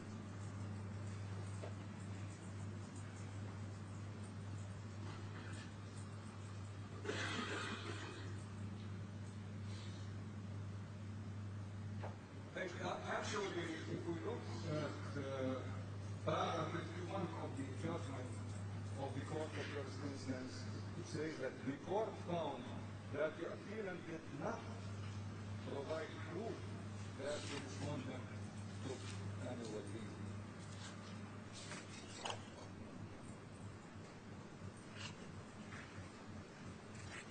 Now, if we move to ground 4, which is the fiduciary duty of trust and confidence. Article 158, paragraph 2b of the Law of Obligation, the IFC Law number 5, 2005, states in part, if person is the fiduciary of another if he has undertaken, whether or not under contract, to act for or on behalf of another in a matter in circumstances which give rise to a relationship of trust and confidence. It is presumed, unless demonstrated to the contrary, that persons acting in the following capacities are fiduciaries. And if you look at paragraph, you will find an employee as his employer.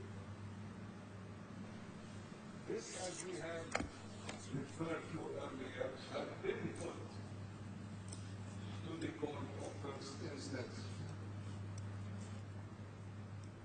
Therefore, this of the obligation is not only referred to under the law, but in the law, but also referred to in the contract. If we look back at the question of the deed, we will find that the respondent failing to maintain adequate record of her annual leaves, the respondent breached her fiduciary duties and therefore should not be expected to benefit from such a breach. This is not only in the light of the contractual or the law, but also under the provision of her fiduciary duties.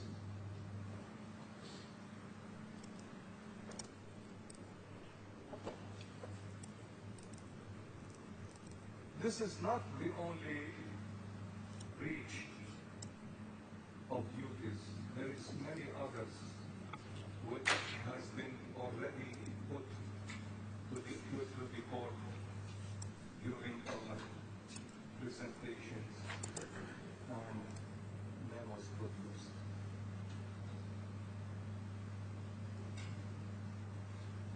Now, if we look at Article 159, covering the fiduciary duty of loyalty and particularized as in Schedule 3 of the Law of Obligations, we find that Article 159, governing the fiduciary duty of loyalty and particularized in Schedule 3 of the Law of Obligation, which requires throughout the respondent employment that the respondent be a lawyer, taken into consideration the apparent interest without regard to the respondent interest. So, and then not positioning herself in conflict of interest of the appealant.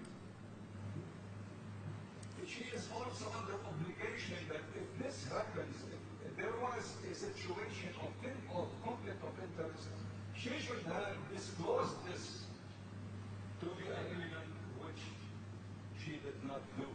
This is another violation to the contractual and to the law itself. In addition, she was supposed to exercise skill, care, and diligence as to be expected by a reasonable person. All this was not honored or practiced by the respondent. The court stated that the appealant failed to particularize the exact harm that had been suffered as a result of the respondent fiduciary duties, which is referred to in para 773B of the judgment.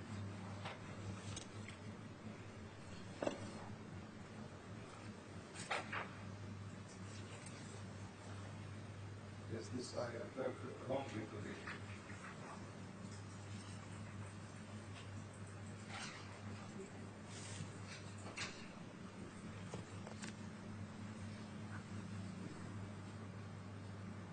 So, in fact, the respondent had received the prior wages, which the appellant believes that the respondent would not have received. At least in part, had the appellant been aware of the respondent breaches, the respondent ongoing payment of wages constituted loss to the appellant. The appellant was aware of this and at the final stage. For example, in relation at least to the non-unlawful competition and the joining another competitor. If she was aware, if the claimant, if the appellant was really aware of this situation, they would have terminated the services of the respondent much more earlier. But they came to know about it at the time of termination. Was this pleaded? Yes. Well, can you show me?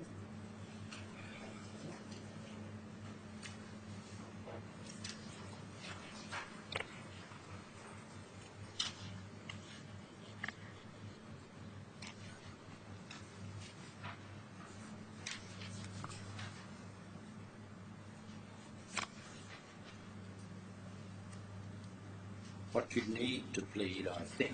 Page 17, really sought by the defendant. That is not a pleading. What you need is a pleading that there was a breach of fiduciary duty in failing to inform your client that she had taken up with GCCI and a claim to damages on the ground that had she done so, your client would have done something which meant it did not pay her the wages. Is there anything approaching that in the pleading? I believe so, my lord, but 1 second. Breach of fiduciary duties. This is 4.1, page 13. It says, there existed between the claimant and the defendant a relationship of trust and confidence, which is presumed under Article 158 2b of the Law of Obligation, BIRC law number. By virtue of the fact that the claimant is an employee of the defendant. Throughout her This is not a response to what I was looking for. It may be there somewhere. If you can't point me to it now, then don't worry, I'll have a look for myself. But I think that you do need to have pleaded it in order that you can seek to rely on your present submissions on appeal. I believe we have raised this matter earlier and clearly, but we'll try to raise it.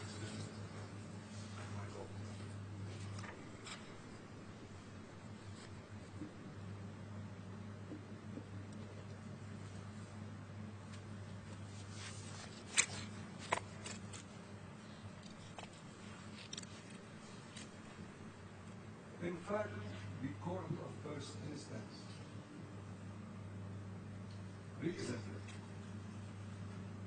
that the appellant had not provided the formula upon which the appellant determined that the damages of the underlying reason why the respondent should be responsible for all her salary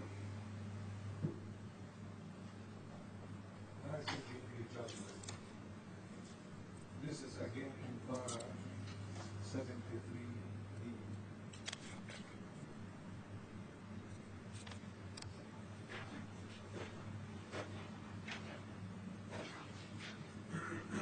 But it's not a question of formula.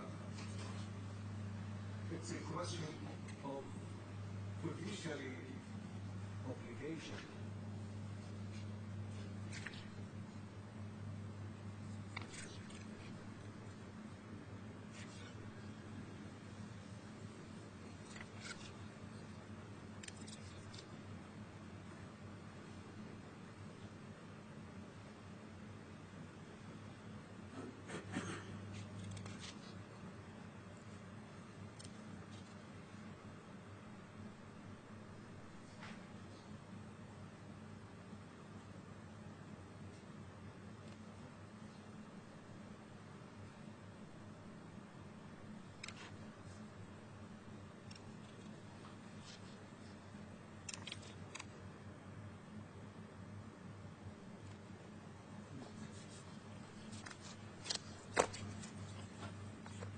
The violation to her fiduciary duties by itself is enough, constitute enough grounds for justifiable termination of the employment. But we're not on at that at the moment, I don't think. I thought you were addressing your entitlement to recover the 17 months' wages. Yes, Your Are you, am I right or am I wrong? We have indicated this earlier, but I am trying to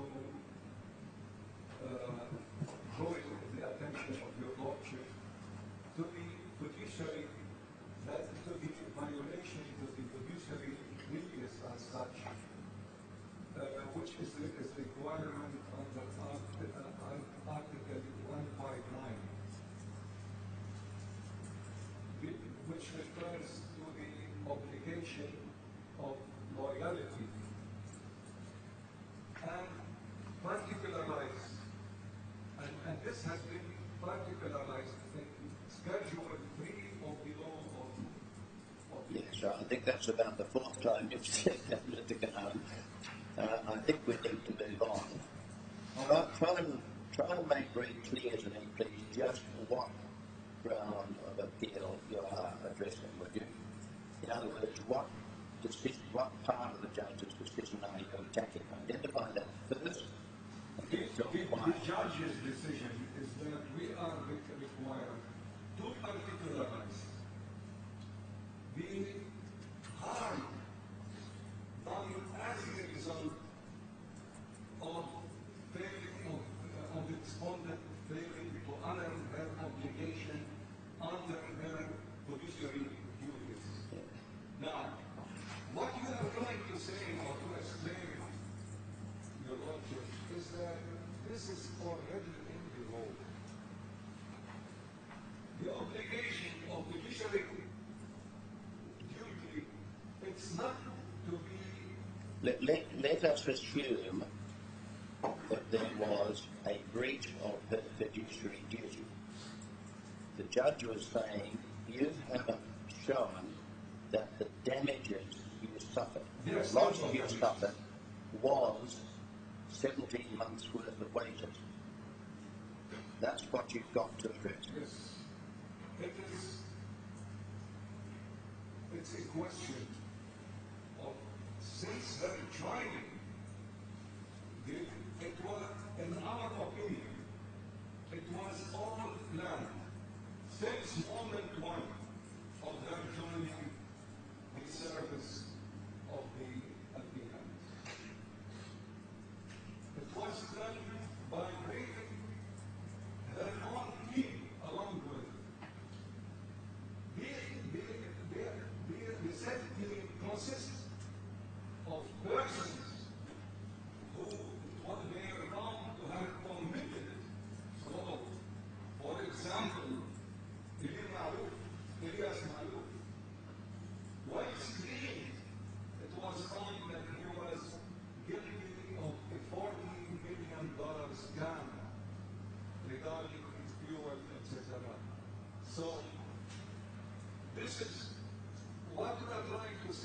that she was not coming, she did not join this company to do what she was supposed to do and to generate business. From moment one, when she joined this company, her intention was concentrated on what personal benefits she can do, regardless of the company, and this resulted in the company paying more than 2,500,000 dirhams in expenses, and the result was zero, total zero. She did not generate any single penny. Paul Farah, who is actually proved to be her partner in business, her partner in the GCCI, and in the same time, he was the CEO of Four Winds, along with Kimberly Tara.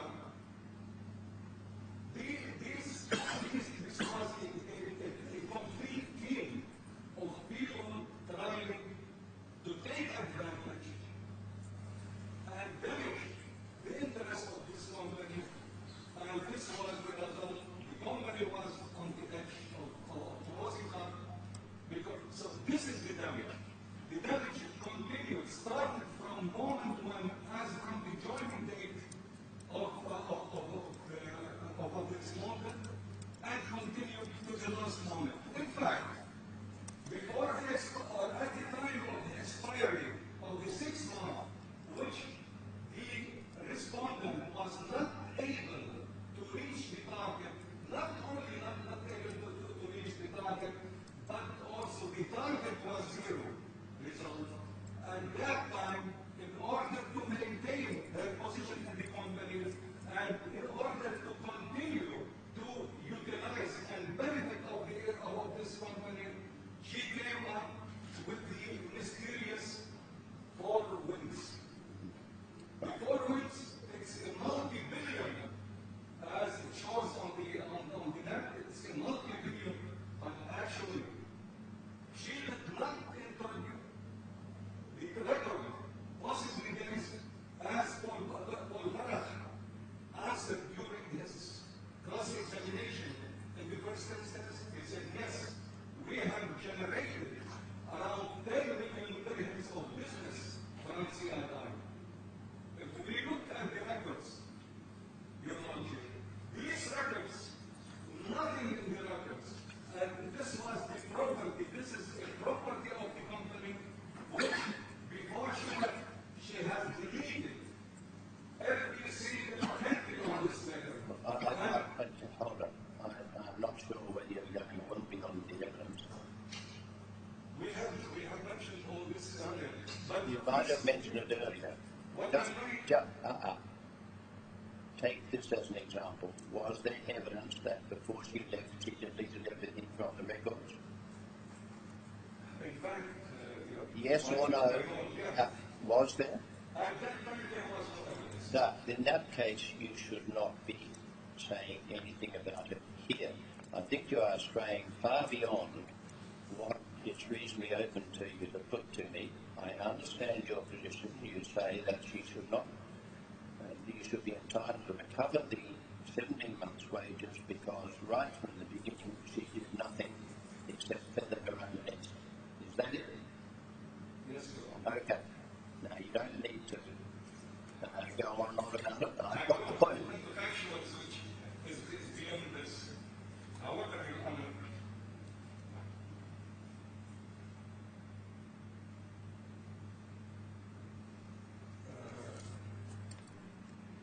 what the people are asking here is that the appealant seeks the recovery and the partial reversal of the first instance court judgment of dismissal of the appealant counterclaims for wages at amount of 1,834,000. That's what I said. That's the 17 months' wages. Yes. All wages, not only the unpaid wages. That's right. So this is the reason of, actually, this is the main argument we it's not limited to the unpaid wages, but it covers all wages that she has received. I understand that entirely. Oh, thank you.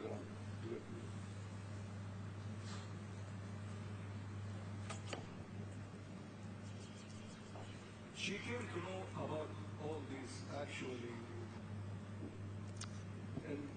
around the 29th of March.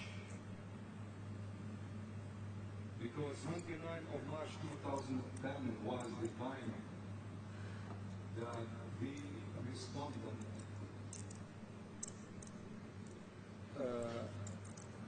introduced the four winds. I think it's time for you to move on, Mr. Kanan.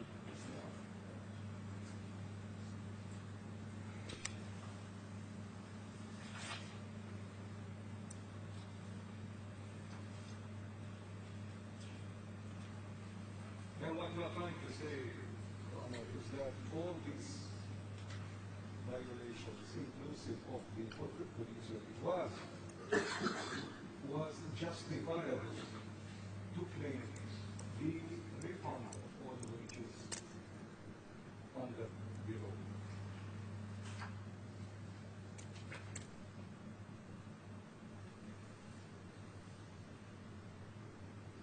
Now, the fact remains, Your Honor, that there is issues,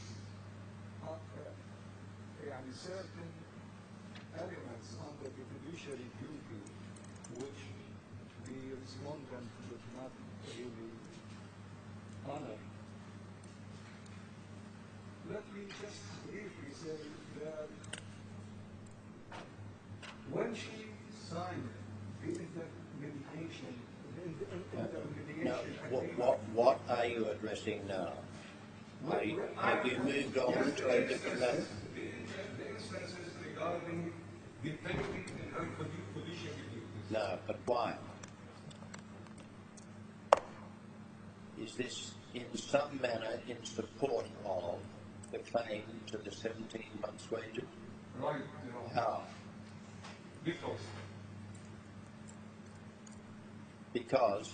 I ask you how, because the judge said in some paragraph we've looked at that you had failed to establish the formula for calculation of wages, meaning that you hadn't shown that the 17 months' wages was a loss which flowed from any breach of fiduciary duty.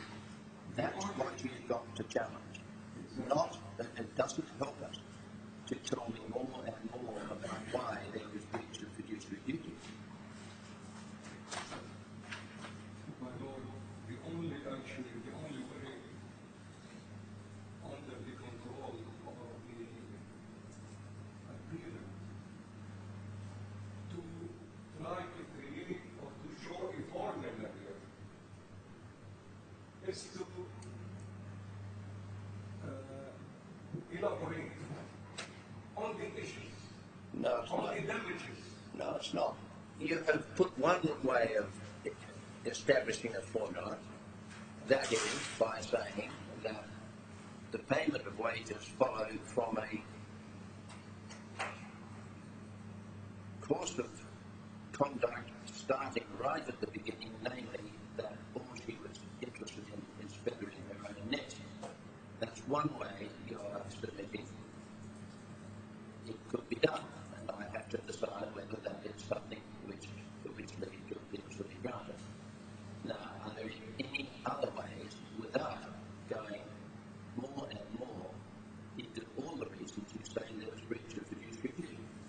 What I'm trying to establish is that there are certain instances during her relationship with CII that may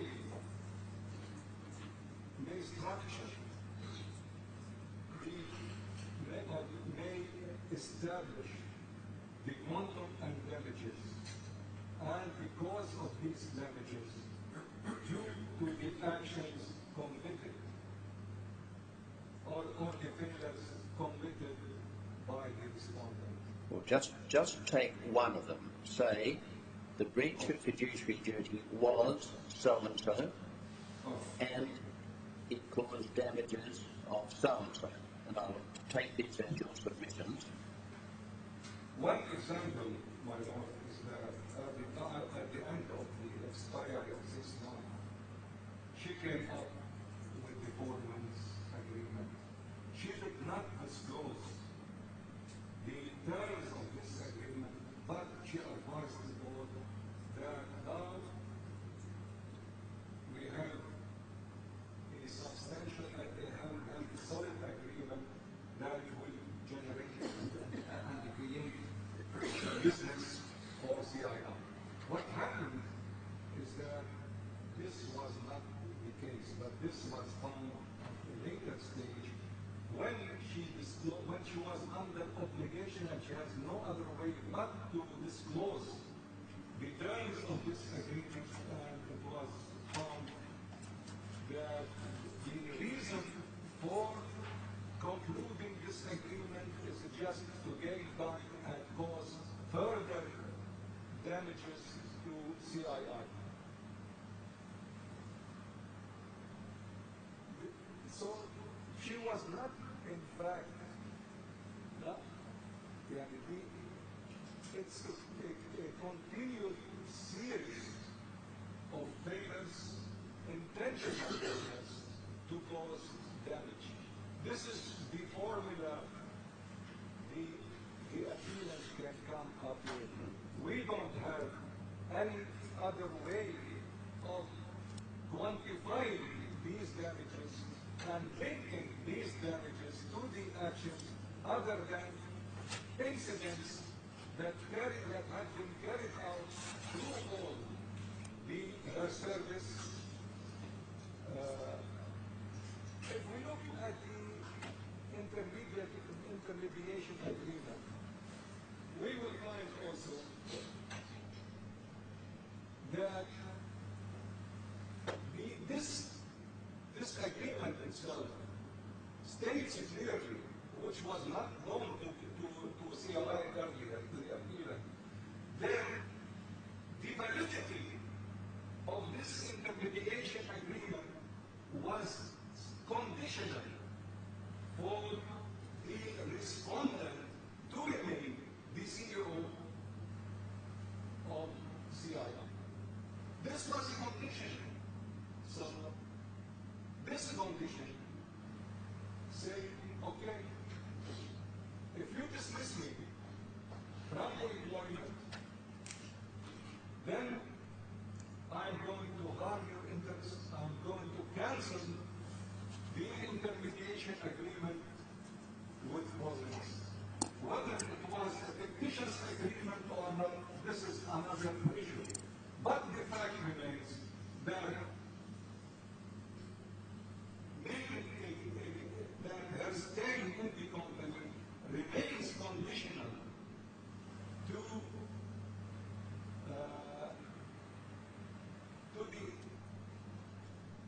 the validity of this agreement remains conditional to her continuing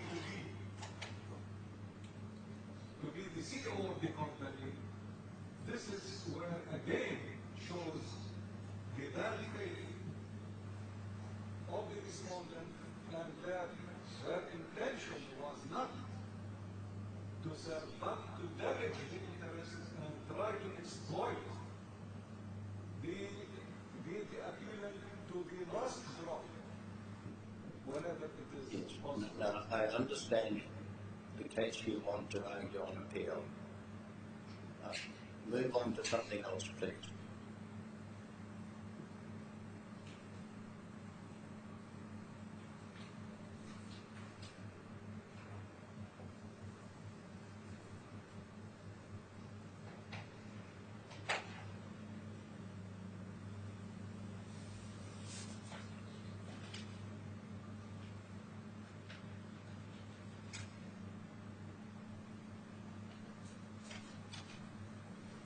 I don't think there is anything else if I read your grounds of appeal correctly. Yes, the The other issue which had been already made is that the court of first instance took into account and decided accordingly is that the respondent failed to take, on purpose and intentionally failed to take the prior written approval of the four winds management in order to refund the expenses. This was. Are you suggesting to me that your case is that she deliberately did not get prior approval so that the expenses could not be recovered? Yes, Now, once Your Honor, she got, this is- just a minute. Yes? Yes, this is what. That is what you are trying to say to me, isn't it? This is what we are trying to explain. Now, Michael Law. she gave evidence, did she? She gave evidence, yes. Was that put to her? Namely, Yes, it Ms. was Dagher, put to her on I top put of to the you that you deliberately did not get approval in order that Not in the exact CII words. could not recover the expenses. Not in the exact words, but she was asked, and the other witnesses was asked, why the prior approval was not obtained. Well, if And it was the not, only excuse- just a minute, I want to be fairly strict about this. If it was not put to her, you should not be saying anything about it. That is a very serious allegation which should have been put. It was put, Your Honor, and the Well, you record. just told me that it wasn't. No, it was put during the first instance. It was put to her, but it was the questions was raised at that time, and the issue was raised. That is not the same. Mr. Khan, I will not let you continue with that point. It is not, you would be falling into impropriety, and I do not want you to do that. I understand your lordship.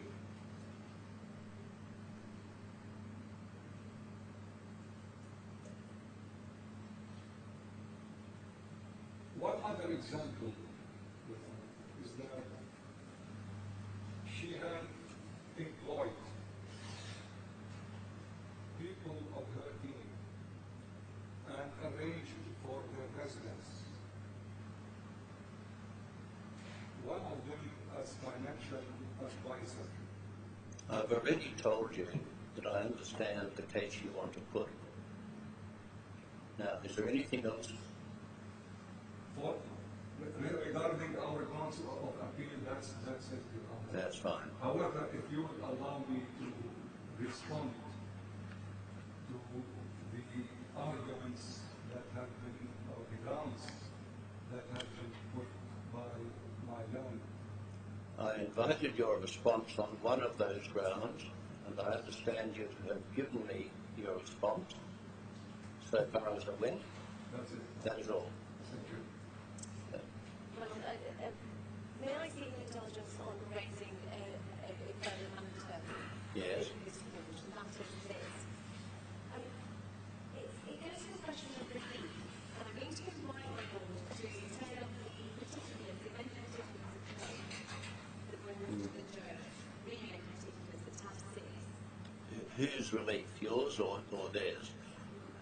The question of relief put to the judge in the first instance. Yes, whose relief? Alvin. Yeah. Where do I go? Tab 6, really in particulars of the case, and it's paragraph 16, page 15.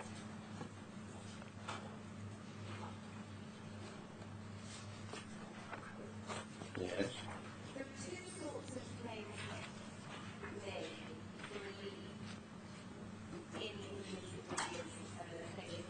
That was the contractual claim for a reason I do not have contractual claim, and statutory relief. You see statutory relief in paragraph 17, which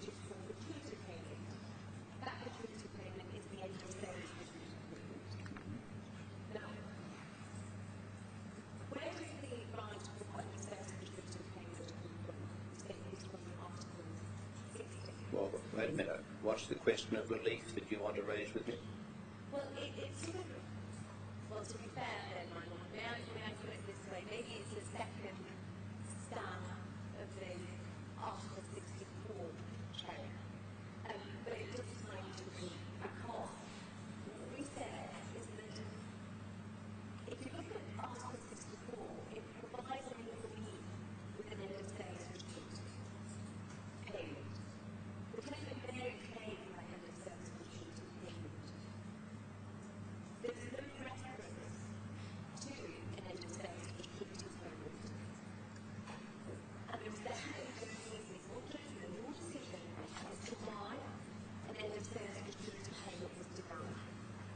There is reference at paragraph 14 and 15 of the judgment, determination.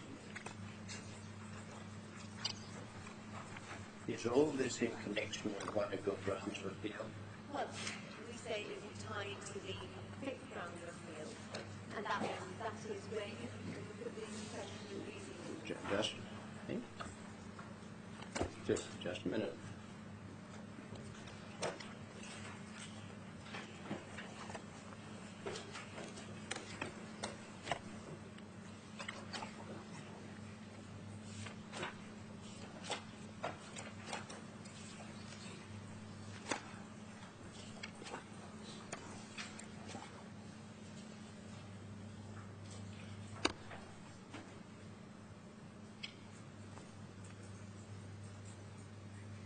I'll give you about 2 sentences to explain what you're about.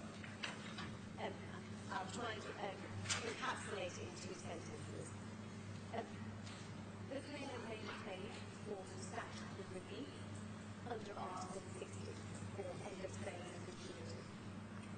The only manner in which that claim can be denied is under Article 64. And that is if the employee has been terminated for misbehaviour, and if so, would a reasonable employer have terminated? Firstly, the judge found that she wasn't dismissed for misbehaviour. Or even he did find that the defendant certainly was dismissed for misbehaviour. So that is not a basis on which to deny the claimant of relief. Look, Ms. Ahmed, I really would appreciate some frankness. At the moment, there is no ground of appeal which complains of refusal of the gratuity payment. I accept that. I accept it. I have the fairly strong feeling that what you want to do is to say we should be allowed on appeal to say that the judge wrongly refused us gratuity payment. Am I right? Well, having sat down and reflected within the last hour or so, we say that that is a consequence of the judge not applying Article 64. If you wish to amend your grounds of appeal, you stand up and say, Your Honour, as Yes. I'm enjoying being called Your Lordship, but I'm not too sure it's right. Your Honour, I apply to amend the grounds of appeal. You make that application. I hear it. I hear Mr. Canard. I get to understand it. I either allow it or not. Now, is that not what should be happening? Yes, Your Honour. Yes, Your Honour. That's In right. which case, then, I start again and I make an application for permission to amend the notice of appeal and the grounds of appeal to add an extra ground that the claimant in a particular claim asks for 2 types of relief: contractual relief or relief arising out of a contract of employment, and statutory relief. That was her end of sales gratuity. The judge did not address his mind to whether or not the claimant ought to be entitled to end of sales gratuity. If he did, can you assure me that he was asked to? Yes, in the pleaded claim. No, I don't mean the pleaded claim. I mean in the hearing of the case. Yes. Yes, I can. Were there written submissions? There were written submissions. I don't have them here in front of me. But Well, before you go much further, yes. you should check to make sure that the judge was asked in submissions to include in the relief in favour of your client a claim to the gratuity payment. Well, certainly, I hear your point, and I'm not going to address you on that because I don't have the submissions in front of you, but it was certainly in the pleaded claim, you have that before you. It was never abandoned as an issue, and submissions were certainly made, if not in writing, but all submissions were made, that this is the relief that the claimant is seeking. Well, if that is so, then you can, in due course, demonstrate that. You see, it may be right, I haven't gone back to read the reasons, but let me accept that the judge does not deal with this matter at all. Yes. Being suspicious by nature, I wonder why. Long experience shows that it may be because he was never asked to. That may be wrong. If he was asked to and he didn't, you may have the beginnings of an appeal point.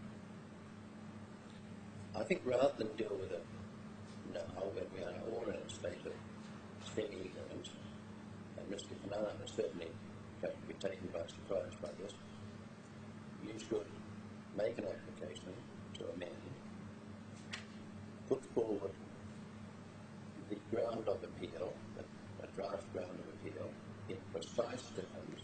I don't mean the flow of consciousness that seems to affect some of the grounds of appeal that I've seen in this case, and submissions in support of why you should be granted leave to appeal, and in particular, why you should be granted permission to amend now to rely on that ground of appeal.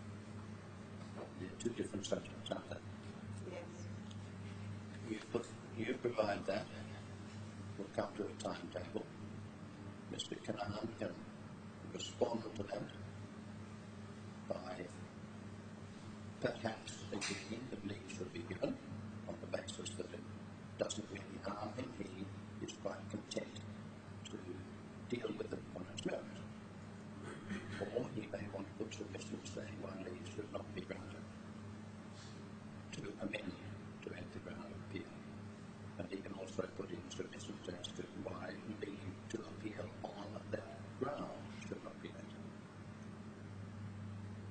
Okay, Mr. Canaan, you follow that? Yes, sir. Yes, sir. And we'll be back here in June. Perhaps we can have a timetable that means those papers will all come in the next couple of weeks. Yes. And we can find a brief time during my June stay, which is mid-June onwards, at which I can hear you both very shortly. Yes. Does that seem a convenient way of doing it? It is. Yes. But Ms. Ahmed, I do in particular want you to include for me material showing that this was raised before the judge. Yes. As a matter for his decision, not just the pleading. Understand? I do. So when can you provide your first tranche? 7 days, or you can take it to provide. Yes, within 7 days, that's fine. Mr. Canaan? Allow me, Your Honor, one of the grounds of appeal which had been raised by my learned colleague relates to Article 18.2, which states the employer shall pay the employee a penalty equivalent to the last daily wage. That is no longer in the ring. But yes, this has not been raised earlier. That's not what we're talking about. We're not talking about penalty. Now, But just on another issue, I'm Well, let's deal with this issue first. Sure. Can you provide your response to what Ms. Ackmill produces within, say, a further 10 days after it is filed with the court? I will. That's fine, thank you. And then if you would both, or persons on your behalf, communicate with the court to try and arrange perhaps a 4 o'clock or 9:30 or something during the week starting, I think it's the 15th of June. It'll be on the basis that it'll be a very short hearing, half an hour, something like that. I'm not sure about my timing during summer, but I check my schedule. Yeah. Yeah.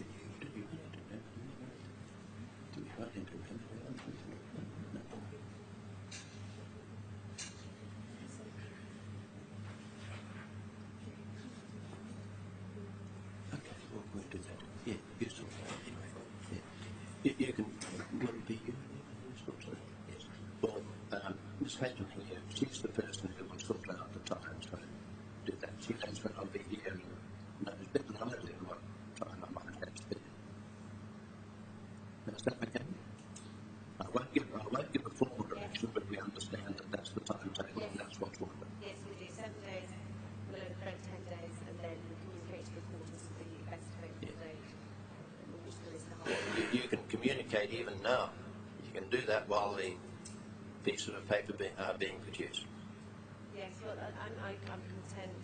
There's nothing that springs to mind as to why I would be available week commencing the 15th of June. All right. Well, I gather that there's a possibility very early the following week. You can sort that out too. Now, Mr. Kanan, you wanted to raise something else? Yes, Your Honor, if you allow me. There is an argument which has, or a ground for appeal which has been raised during this stage of appeal by the respondent, referring to Article 18.2, which the employer shall pay the employee a penalty equivalent to the last daily wage for each day the employer is in arrears. This matter has not been raised. Mr. Kanan, it is not raised now. It was abandoned earlier today under some provocation by me to Ms. Ahmed. Do not trouble it. Am I right, Ms. Ahmed? You didn't agree with the provocation part? Yes, I agree, yes. Thank you. All right. Thank you. Since there's going to be a potential new ground of appeal, I won't give any decision on the existing matters until I have the whole thing to wrap up in one go. I'm grateful. Very good. Thank you all.